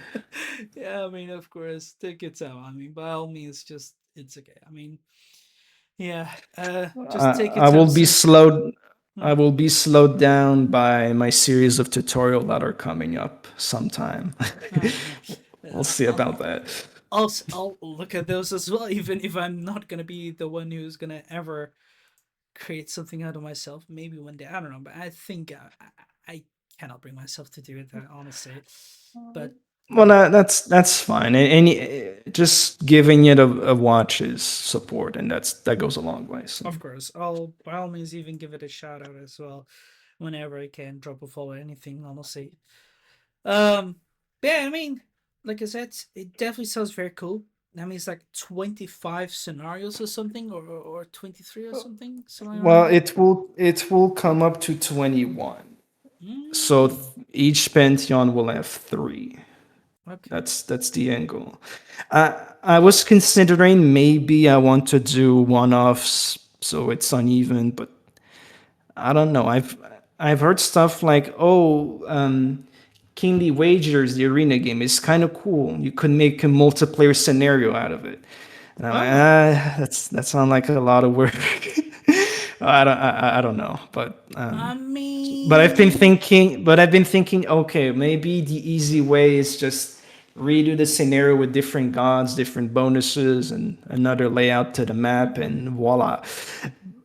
But then that would make one scenario more for this pantheon, and I don't, I don't want to be the dead horse either. Like the scenario is probably a little cooler than it is because it's a novelty, it's a one-off. But if I make us five more of these, they're probably going to be a little less cool. So I'm not sure. You know, just see what you can do, honestly, of course, and by all means, take your time. And it is definitely a nice considered idea, but like I said, it's the execution which will be hard, especially the balancing, because no matter what you do, you'll always have criticism. That let's say that, right? So yeah, which is why I'm more comfortable doing single player scenarios. Because if yeah, something is stupid, broken on the opponent's side or your side, it's fine. It's not going to hurt anyone realistically. Uh, mm. mul- oh, okay, well, debatably, but there's less at stake than in a multiplayer True, where both true, players need to have fun. true. Yeah. Yeah, I wholeheartedly agree with you. All right. Moving to the next question. Is there something you personally would like to say to the community? Personally, to the community, Exactly. well, I kind of expressed that point earlier, but we need more custom campaigns. I'm pretty sure a lot of people would want more. Yeah, Uh, I do. if y'all take part of it, I think that would be really cool. I'm always eager to see people. They say, "Oh, I made a new campaign." I'm like, okay, I'm interested already. I'm like, I hope they follow through with it, but I think it would be cool to have more. True. Maybe I have a bit of a strong bias because I've played with the editor for forever, but to me it's not that complicated. But I would like to be able to put myself in the shoes of someone that needs to learn it, so I could help them. So maybe I'll do a tutorial series for that. Yeah. I mean, it could work. It But could work. yeah, I'm thinking if you want more of something, you can also be part of the change and join in. I think that would be really cool if we have an influx of people that make custom scenarios. Yeah, of course, that's for sure. But even then, like I said, I think once more, there's just not only enough creators, but also because of, this creator thingy, it's just so maybe complex for new beginnings that there's like barely any guidelines compared to Age of Empires 2, like I said. And again, I know it's a bigger community, but I think the most biggest reason for now is just because there's not much um tutorials or like help in regards to that. And I think this Discord server might work out, but it still needs a little bit more heads up, and the current creators must a bit come together to do stuff together to bring more spotlight to each other and all that, and of course create things together, because that would not only be more efficient and also offer different ways of creating custom campaigns, because what I hear from the previous guys, they have definitely struggled with certain elements or still don't know all things as well. But it is also something of a matter of approaching one each other. I've definitely given you guys a little bit of a push, but I'm not going to push too hard because I don't want to push But you it's guys out fine. of the comfort zone, of course. But yeah, that's all I can do, and it's all up to your all's own conscience, of course. But yeah, we'll see. I hope there's gonna be more custom campaigns and scenarios, because, like I said, Age of Mythology Retold has definitely so much nice potential campaigns one create, especially like create something about Kimzit. Come on, me. Create something like let me beat a Monra, like kidnapper or something, like beat Arcantos and come on and beat Gargarensis. Show him that he's the underdog, not the big boss. You See, know, I might be the wrong guy for that because again, I don't really make any story, but I can probably figure out a scenario where you have Kemsit in some part. But for a real story, though, I'm pretty sure you have to look to. I'm pretty sure Mr. Mobile mentioned something about Kemsit, yeah, so he has. he's your guy. I'm looking forward to it. Man, hurry up! I would already whip him and be like, "Get to work, damn it! Where is it?" Nah. And I even mentioned to Darkentos too. You know, I've also said it to the others, but yeah, I'm gonna keep on saying, "Where am I? Where?" No, I mean, well, means it will be very cool to see much things, and like I said, it's just so many other lures that can one put. Like I've also played recently the Jason and the Golden Fleece campaign. It was nice, but it Mm. felt so, I don't know. Um Again, I think it's also especially newer, but it felt just so, sorry to say that, but felt so summed up and a little bit too challenging as well in some regards. Maybe it's just, again, I could be a bad player, but overall it could have been really done differently as well, in my opinion. But that's Well, just my take.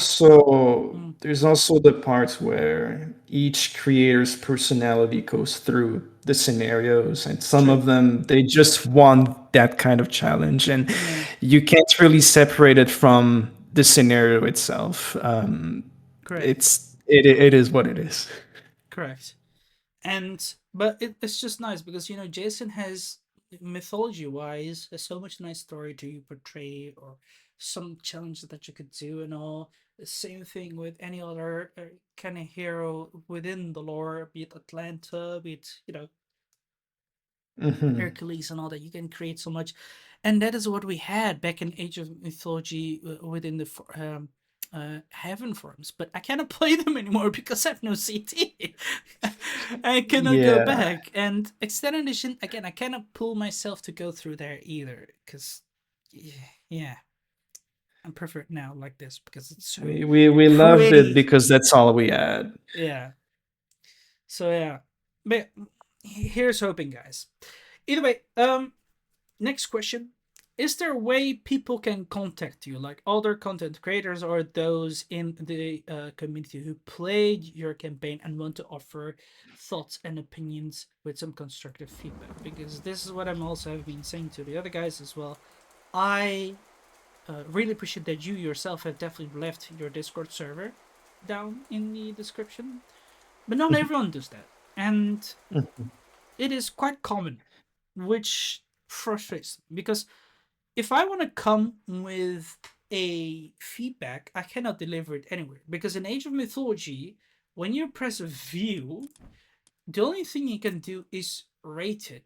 Unlike in Age of Empires, when you go to the mod section, you can go for Hmm. more info, and then you're opened by welcome to the Age of Empires forums, where you can leave a review and rate it. But in here, that's not there. And that is something that frustrates me because I cannot say anything, no feedback, not able to contact anyone.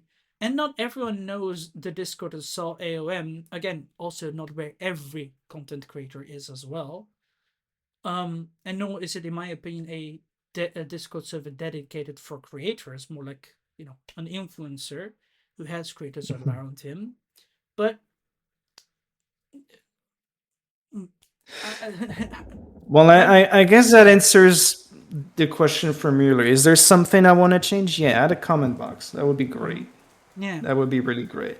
Uh, but Mm, no, to contact me, I guess Discord it is, or yeah. Steam, I guess, if you're really out of options. But this Mm-hmm. Discord is the best way. Okay. I've had some people actually. They add me out of the blue and they say, "Oh, I just want to let you know your scenarios are great." I'm like, "Wow, that means a lot, man. Like, I need more of that." No. I like some belly rubs. Yeah. I But mean, I don't have mm, I don't have like a definitive Discord server or anything. Like again, I'm not that big, and Mm. I'm not sure I even want to make more because there's already so many Discords. I don't want to spread people around too much. Nah. Just contact me directly if you have any troubles with scenarios or you want to tell me my scenarios are great or shit. If you have bad criticisms, not bad, but negative, negative feedback, negative. There's something you don't like about it, right? That's what I'm trying to say. Yeah. Well, Discord it is. That's pretty much the best way. Yeah, no, I mean that's fine. Fine, by all means. It's just welcome to have the movie here, and trust me, you don't know half how many Discord servers I am, so you have no right to talk about that. But um, it's okay, and I'm glad that you have that thingy. So again, here is a belly rub that you at least leave uh, a way This of is very contacting. appreciated. Yeah. Keep on doing that. If you don't, I'm gonna kick you. Because again, it is important. This is what I have always tried to also encourage to all creators. Please leave a way, be it a Discord, be it email, for players to leave feedback in regards to your custom campaign and scenario. If you don't like it, we'll also say it's just up to you if you're gonna be like, I'll take heed of it and try to see if it's true or not, or weighing if it's fair, and if not, then you just leave it behind. Well, if you have any feedback, just be nice about giving it over, and then I'll be the judge if it's fair or not. Yeah, But usually people have been very nice about it, so I'm not worried. yeah, Just don't be an asshole on purpose. yeah. No, I will definitely keep that in mind. Um, Moving on to the next question. Roughly, how much time does it take you to create a full scenario or campaign from idea to release? That's very variable on the scenario. Mm-hmm. Um, and also depends on the day. Some day I feel really inspired and I'm going to do half of a scenario in one sitting. Sometimes it takes weeks and weeks. And I start one scenario, then I move on to another one, finish it to completion, then go back to this one. Like they haven't got the same amount of attention and love, I guess. And I never really timed it, but say on Steam right now, I'm at 1,165 hours. Now I wasn't on the editor this whole time. Mm-hmm. If you want to be really safe about it, say half of that time I was in the editor, Mm-hmm. divide that by 12, and you get a realistic amount of how much time it took. But again, it really depends on the skills. Like not all the scenarios took the same amount of time, whether it's because of the AI, the map, or the triggers. But I would say if you come in and you never made a scenario, maybe expect at the bare minimum 10 hours. That would be my recommendation to everyone. But me myself, I think I work kind of slow too. I doze off sometime. I just I'm not fully focused half the time, so I could probably work quicker, but as it is, I don't really work super fast. Yeah. Mm-hmm. So maybe I didn't make the calculation, but say save 20-25 hours for Mm-hmm. sure. Okay. Alright. Well, I mean, that is quite fair. Some people can take a day or a week or so, but some people have taken months, and some have to literally take like 2 years. Uh, but by means, it's not shaming and all that, but everyone has their own reasons. For example, Dark Antos has said, he has at least taken like a minimum year for his whole campaign. But he has also done Ooh. a lot of breaks and all that, of course. But officially, it was actually 2 years. But like he has mentioned, um, you know, lots of other gaming and all that, especially for playing World of Warcraft, then yeah. That's understandable. Yeah. So, and for example, for the lads that we have spoken before in regards with like of these mangles of Emirs, they've taken, for example, a few weeks to create those reverse ones.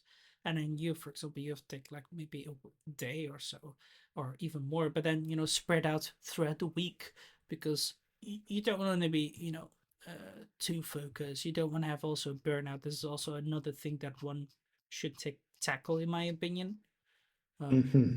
because that can also happen, and you need to be considerate about that too. And of course, we all have adult life responsibilities, so yeah, Hmm. Fun yeah, stuff. yeah, very fun. God damn it. Now, moving on to the next question.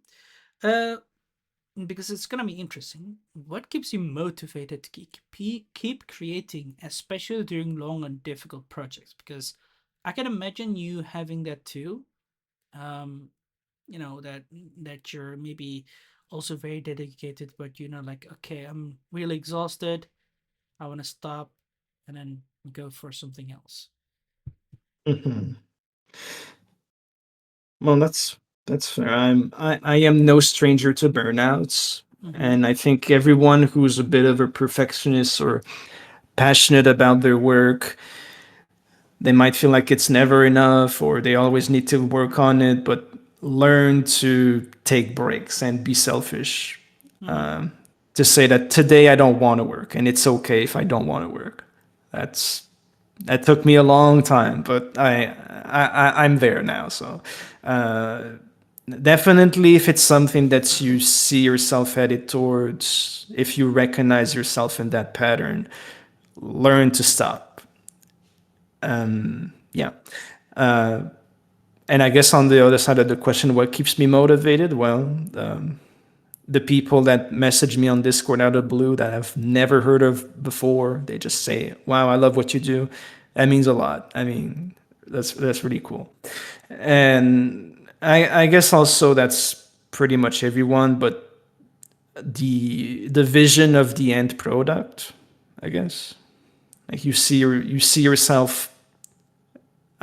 Well, I guess for me, how I live it, I see myself go in the menu and I scroll and I see 21 scenarios. That's my vision right now, and I'm like, wow, that's gotta feel pretty good.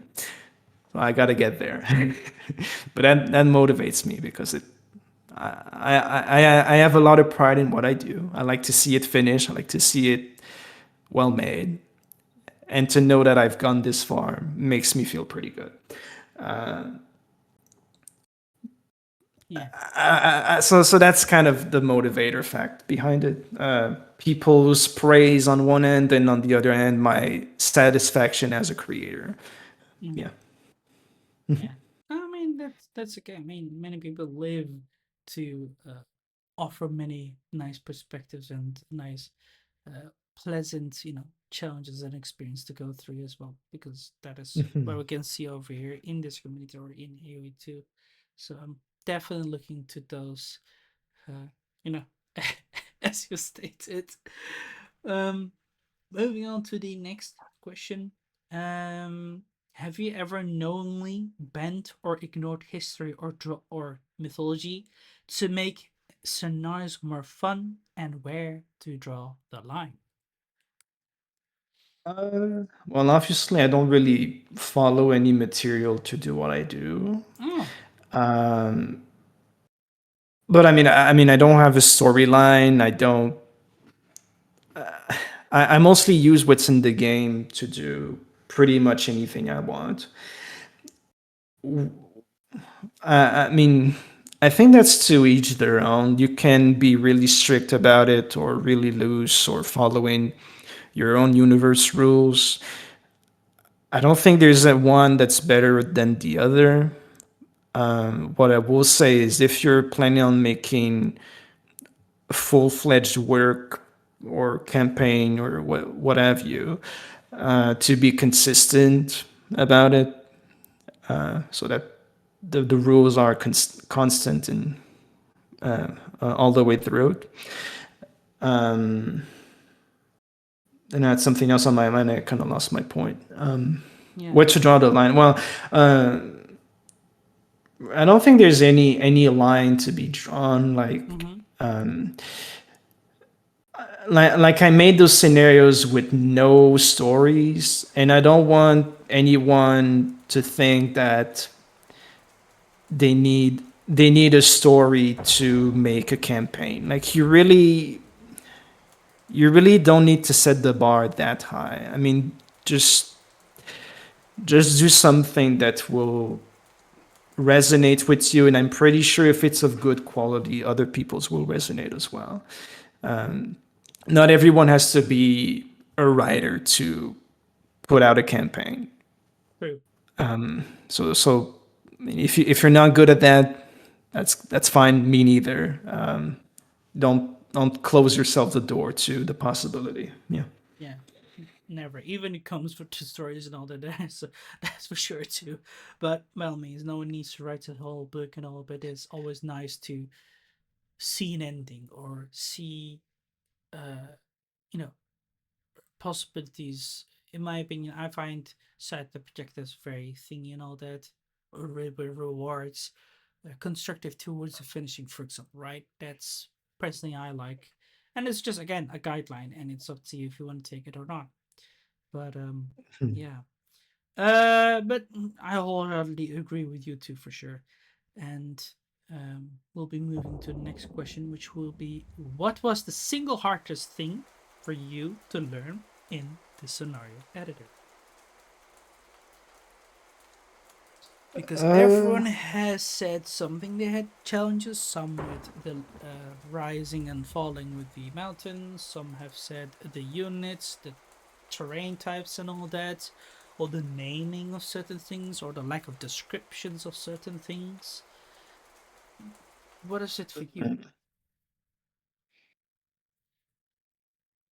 I mean, I'm trying to think because that's kind of far up in my head. Like an extended edition,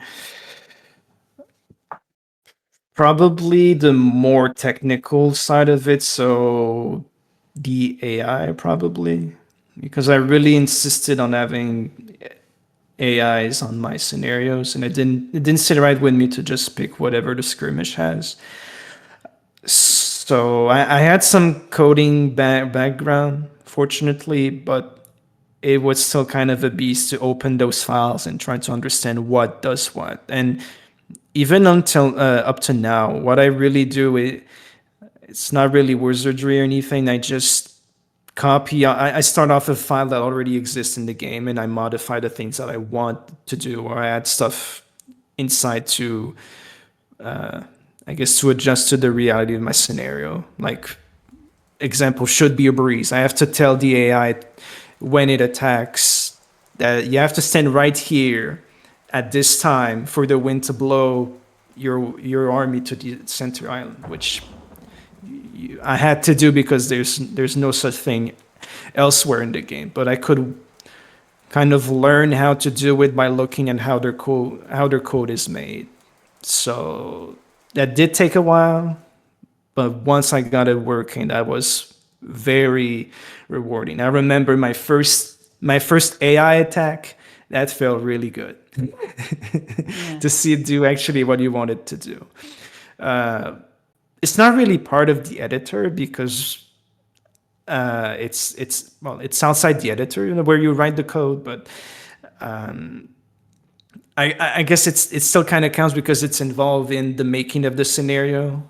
If we're really just limiting yourself to what's inside the editor, probably the use of some triggers like trigger, activate, or fire event, depending on which version of the game you're on. But that was the big one that unlocked a lot of possibilities. Yeah, otherwise, like I said, the editor I think is pretty well made. It's pretty straightforward. Like making cliffs, it takes one click to make a cliff, and you can make it more pretty afterwards. But to just get started, I think it's pretty reasonably easy to use, in my own opinion. So I couldn't really pinpoint to a specific thing, but maybe the triggers or the AI. Yeah. Yeah. No, that's unreasonable. It's just a proper thing to struggle with. Mhm. Um, this is a funny thing. Okay. Have players ever solved or broke one of your scenarios in a way you didn't expect? Uh, I'm I don't remember exactly how it happened. Mm-hmm. I think I know how. I think I just didn't test my scenario enough, but Mr. Mobile reportedly killed the Titan in on thin ice scenario, which was never supposed to happen because the timer when it would run out, you wouldn't lose, so you had all the time in the world to actually destroy everything. True. So I'm not sure that really counts as breaking the scenario because he just played it as it was made and it was made poorly. Uh, I, what I'm understanding is more like winning in an unconventional way. Yeah, is it not meant to play Um, that way? Because here is from the previous interview, I kind of broke a scenario. Well, kind of okay. trigger. So when I played the scenario from these man's God of the Mirrors in regards to the what was the campaign? Frick, I need to remember them. I forget these names out of my head. The Silent Sanctuary. Okay. When I destroyed the AI base underneath Chiron, which was a Demosius or something, that other guy, the Bard guy, when I destroyed his base, I actually blocked a trigger from happening. Because whenever you destroy Ooh. the temple of the Cornucopius or something, or Demetrius or whatever, um, you're gonna actually want many treants and harpies to come forward, be the ranger base and that of Chiron, but Mhm. also a underworld passage that will transport quite a lot of enemies. But since I destroyed the base of the enemy below, which would actually spawn the underworld, I kind of broke that AI. So they're not gonna spawn that underworld anymore because they're pretty much defeated. And as you know, Mm. those AI are actually like skirmish AI, and they're also not very familiar with AI. So I kind of broke it that way. Another way, a good example that I can give is also another way that I've broken another creator's campaign, which was from Darkantos in his Heroes of Beau Bolsejour séjour. campaign. Beau Yeah, séjour. Bolsejour campaign. Um, I have in his first mission, far left, there is a well of underworld that will eventually disappear when you've defeated the Titans. I mean, the Titans, the Giants. What I did, I have garrisoned Ajax and many others inside it. So guess what happened? Both the heroes and all that, poof, Oh. poof, just gone. So that is what I did. You can even check the video. Even he commented that, but I couldn't do anything about that. Uh, so these are ways that have broken the thing. It's not meant to happen because not only in the Heroes of Bolsejour in the first mission, I couldn't get the other event running because there was a little uh, statue where you can get Dark Candles at and then pay 100 tribute with Mhm. favor that was giving a certain um, ability, which I forgot, and it just screwed up because I couldn't get that because the hero is gone. The underworld, I mean, not the underworld, the Well of Earth is gone. It's not there anymore. And like I said, it's the same thing with the Silent Sanctuary. The AI is dead, so he cannot, create the underworld passage anymore. So it just screwed up. And that's why we have also in the previous, like I said, the interview we have already talked about how could be possibly um, solved. So I wondered if any kind of events of such has happened. And as you Well, mentioned, now it that you was. mention it, Mhm. it's not outright broke a scenario, but it did outsmart a scenario, Yeah. and I strengthened it since. But it's in Kingly Wagers, Okay. and one of my testers reported that it just completely blew me off my socks. So at the start of the scenario, you're fighting for somewhat weak bonuses. The better bonuses all come at the end of the scenario. True, true. And you also have a smaller income. So at this point, what he did, he just skipped the first three fights. He sent nothing at all. He just racked up the resources, got an early heroic age, eventually early mythic age, and at this point, the scenario, the guy I think just got to heroic age, or he was about to. So he just had all his heroes all the time and just completely fucked over the AI.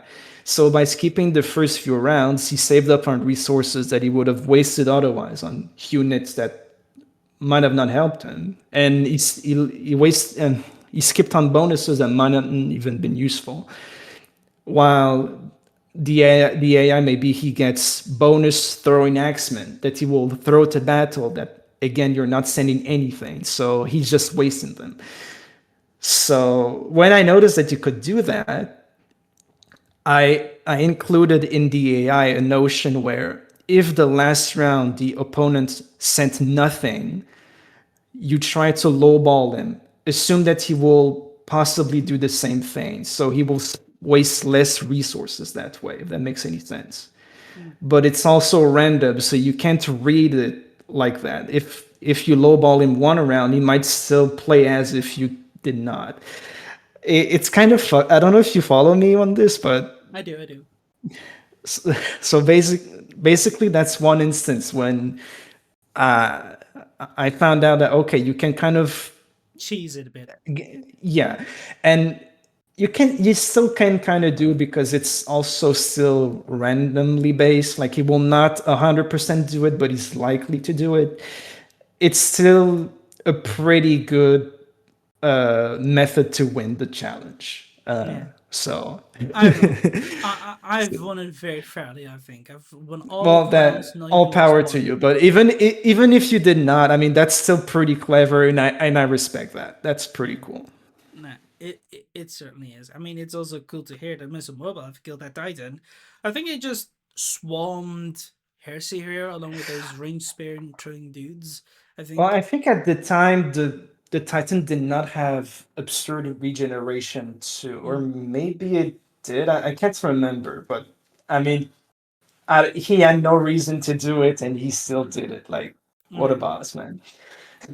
yeah. I mean, it sure is.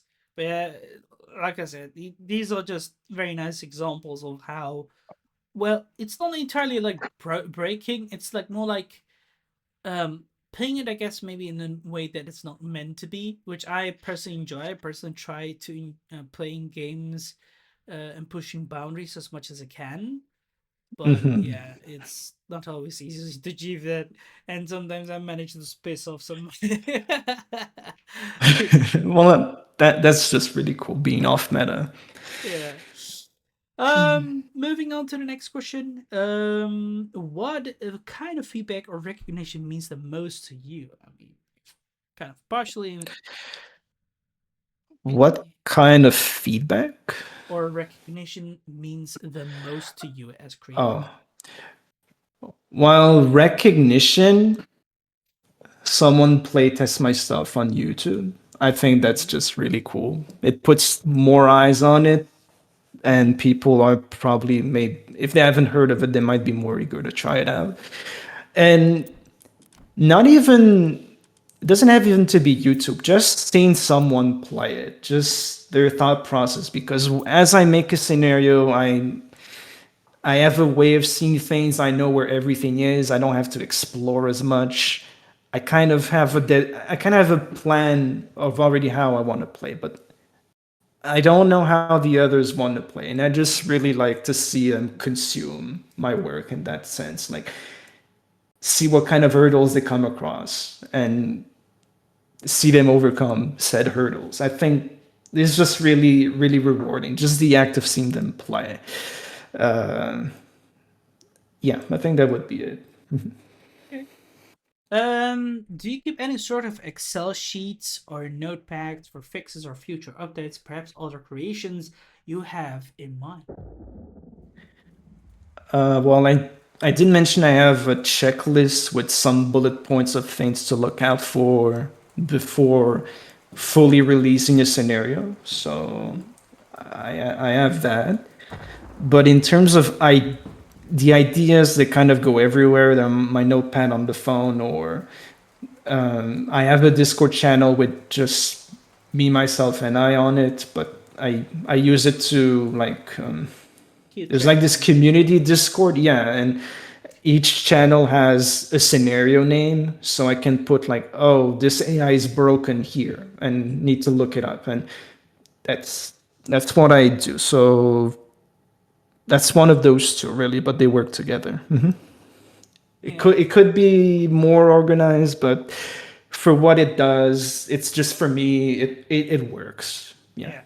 No, I mean that's just an interesting take. This question came up in my mind when I spoke with Christopher. Shout out to him, the AOE2 creators, um, who has told me that he also keeps these notepads and all that when he makes some campaigns and all that, because he has like lots of ideas he want to do and all that in regard to Hmm. ancient times such as Roman times and all that. He makes those campaigns quite often, and it's very nice. So I came up to this question. So like I said, shout out to him, and it's also interesting to see that there are quite people who do this, which proves that you guys are just big perfectionists and artists.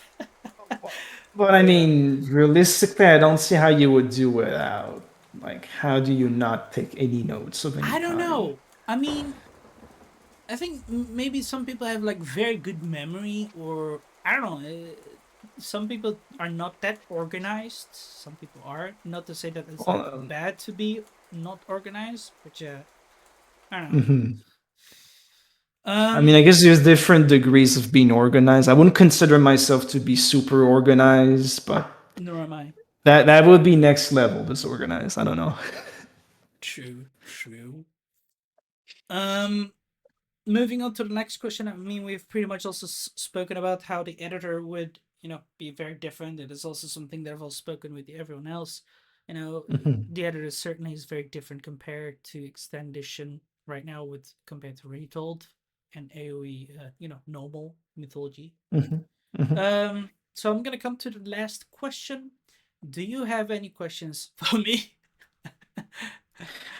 Actually, I sort of do. Like, Oh.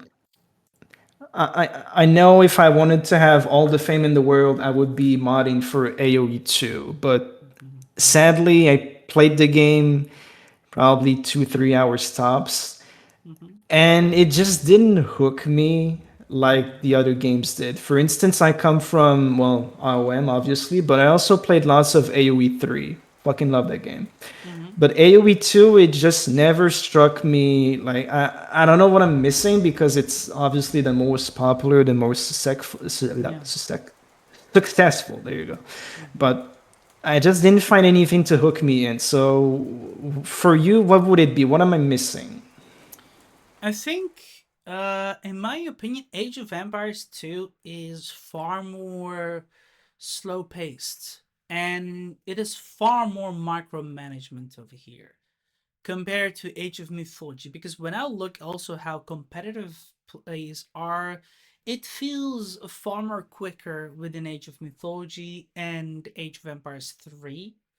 That also said, like Age of Empires 3, like I feel like they still have like those units which are like very overpowered, and by all means cannons, and they can just like blast through armies. In Age of Empires 2, that's but almost impossible. Sure, mangonels, but you have to get a lucky shot. And you cannot kill cavalry or camels or elephants with one shot as well. So I feel like that's why the event is. And there's like so many ways that people also try to cheese making walls of houses and all that, and they're very strong and they don't have like those god powers which can blast down things. No, it's just literally very realistic, and it feels very slow paced. That also mentioned many people are focused with playing meta and all, right? Especially in um competitively. But if you're like, hey, I want to get into the scenarios and custom campaign, I think you need to first try to spend more time to get a good feeling of the game. Because, like you've mentioned, Age of Mythology and Age of Empires 3 are whole different genres of their own. but even Hmm. they have great things. I also loved the historical battles in Age of Empires 3, for example. They're very good, and they're like really nicely made too, and those factions too. But like I said, it's just so saddening that they have pulled out from there because Hmm. the polls are not there anymore, and there's like also a very active community there, creating a lot of civs too because they want to see them. Um, and they're definitely jealous for Age of Empires 2. Well, the Age of Empires 2 community, like I said, are rather reluctant to the new ones because they're not feeling very unique anymore, or they're just like not very, you know, stable in regards of competitiveness, which is Hmm. lately happening. That is what we can see. That's why I think with an Age of Mythology and in Age of Empires 3, it's a matter of already, breached, and the developers don't want to spend so much time or resources into fixing it. It is what Boyd, I think, realizes, but ousted a bit wrong, in my opinion. Or has ousted, but it's just not being ousted together. And that's, I think, the problem is, or there's no middle ground either to it, too. Um, Other than that, I will just say 3 hours is definitely not enough because, like, 3 hours is like a five Hmm. minute gameplay overall, in my opinion. You need to take more time. By all means, I would definitely recommend try out the classic campaigns. You'll definitely love them one by one, especially with the one famous Barbarossa campaigns and all that. And if you say, hey, I want to Hmm. try to more ancient like, for example, like with Age of Empires 1, and if you try to buy the Alexander DLC and try that campaign out, and you'll love it, especially the 15th mission, which is the mission of the city at the world's edge. I loved it. It is definitely very much like city building and a bit of RPG like style, kind of. Well, not RPG, it was just like a bit of base building too, but you don't base build much. You're getting food generated slowly as you keep your city alive and all that, and keep on, you know, building up via the Hmm. town center with few triggers and all that. And there's so many animations of people working around in that city. It feels so lively, like the triggers they did there, like it's amazing. I don't know, just check it out. You'll love it. So yeah. Well, I feel like I should to feel fully educated on the matter because I only good about it, but I've never really. Well, the few skirmish I only did a few skirmishes, and Mm-hmm. I guess there wasn't just the wow factor Yeah. that some game mechanics would provide, like the decks from AoE 3 and Yeah. the god powers and the myth units from AOM. But maybe I just need to dig a little deeper. I don't know. Yeah. Because skirmishes, like, I don't say they would portray much of the games, and they don't offer much uniqueness. But when you're gonna deep dive playing campaigns, that is where the magic actually happens, and that is where you Mm-hmm. actually gonna get caught in the game and learn and be more curious about the history of those people. And that is where all the civilizations slowly started to pop up. And that is where the people started to be more competitive about it and offer certain ways of playing. For example, when you're gonna play I don't know, as the British, you'll try to spam a lot of longbowmen and try to win. Or when you're going to play as the Burgundians, you're gonna start trying to donjo rush the enemy, or when you play as the Mongols, you'll try to play a lot of Mangudai, or I don't know, when you play as the Cumans, I think you're gonna try to make a second TC in the feudal age, which is like the second age here, and you're gonna be able to spam a lot of villages right away because not every civilization is able to make town centers at the second age. On the contrary, in the third age, but here in Age of Mythology, you can.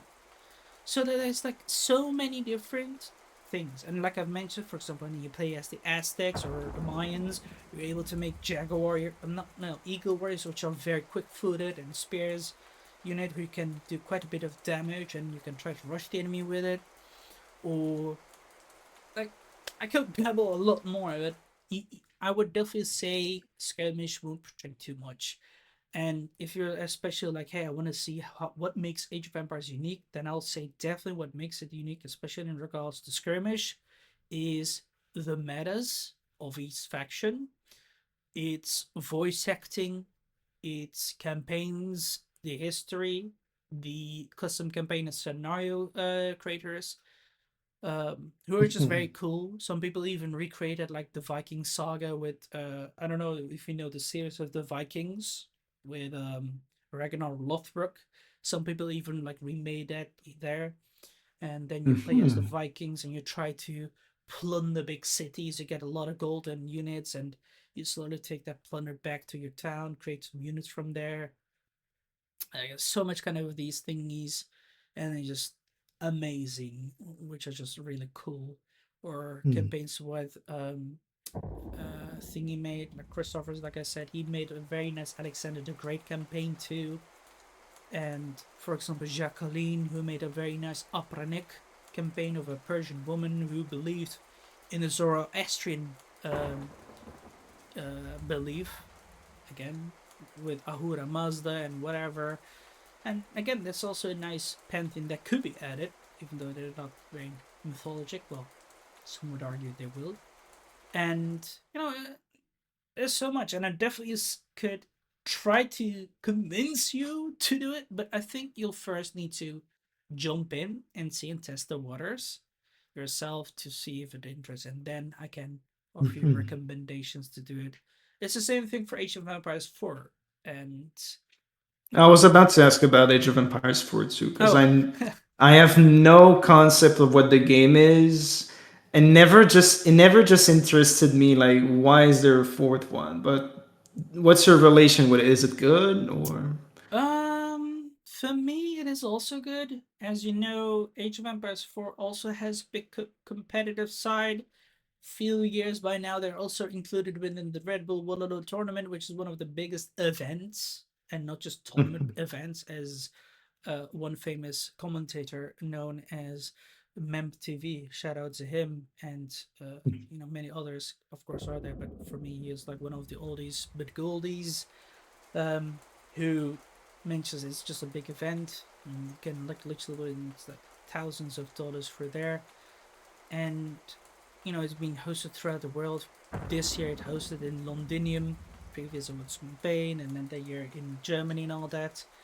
And like it has so much niceness as well, and there's like different variety civilizations and different ways of aging up by making like landmarks. And again, that is also a game that is heavily focused on more micro than macro, and that you Mhm. try to scout the enemy as much as possible. You know what they'll make, or well, you can try to presume what they'll make. For example, are they like gonna rush with light cavalry, try to hit you, or are they gonna rush with archers, which you can counter with skirmishes and all? Here, it's sure you can say, "Hey, Hoplite can counter any cavalry," even though I doubt that, because if I can spam quite a bit more Hippocon or just add a little bit of one unit of gold power or something, or one simple mythical unit, I don't think you can counter that, honestly. It's just already a big struggle. Even I can see that. But in Age of Empires, you don't have any extras that you can add to counter them. Sure, you can maybe make like skirmish and all that, but you can counter that too easily. But here in Age of Mythology, it's not that feeling. Same thing for Age of Empires 3. It's like not very balanced, so to say.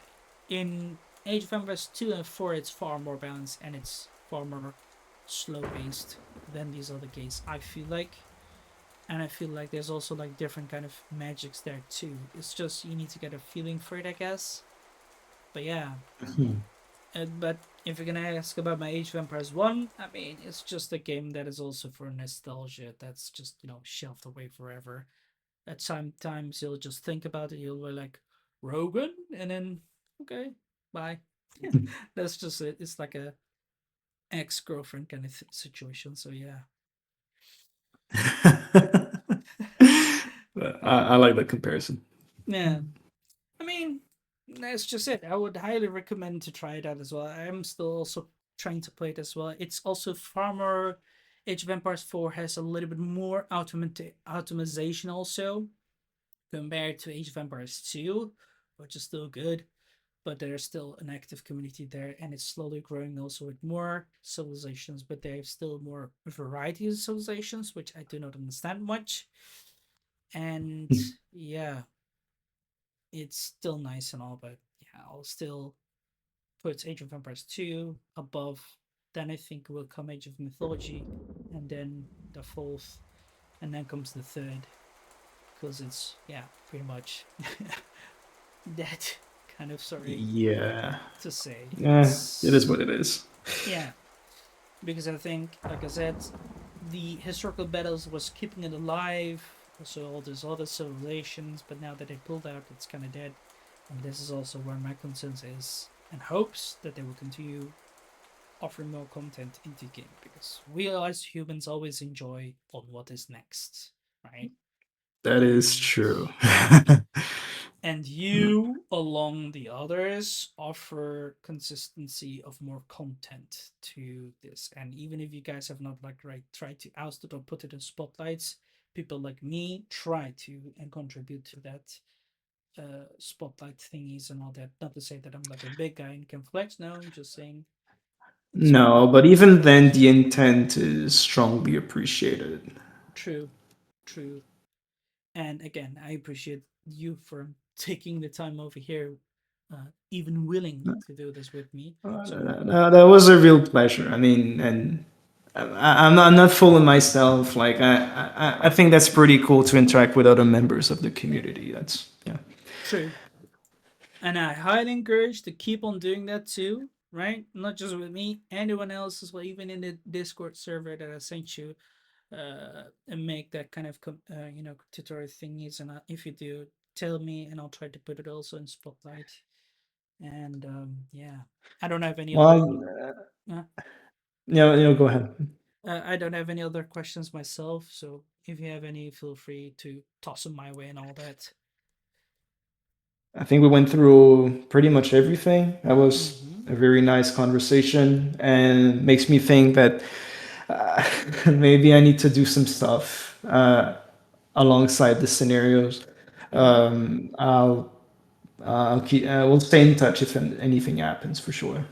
Sure. By all means, feel free, be it in my Discord server or here in my DMs or anywhere else, whatever. And I'm sure everyone here has also appreciated this interview, and definitely because not only just you, but I also learned a lot from you as well in regards of the custom campaigns, point of views, and opinions too. Um, so once again, appreciate that. Thankful for that. And for anyone who've enjoyed this, feel free to drop a like, feel free to sub, feel free to also check once again on Kusu's challenges over here, and of course the Immortal Strangle campaign or any of his creations within the extended edition. If you have any questions, add him also on Discord. He is open for that. So, by Yep. all means, do that. And we'll be seeing you guys later. And of course, feel free to offer your own opinions and thoughts in the comment section below, or join the Discord server so we can have a chit chat about it. And until then, we'll see you all later.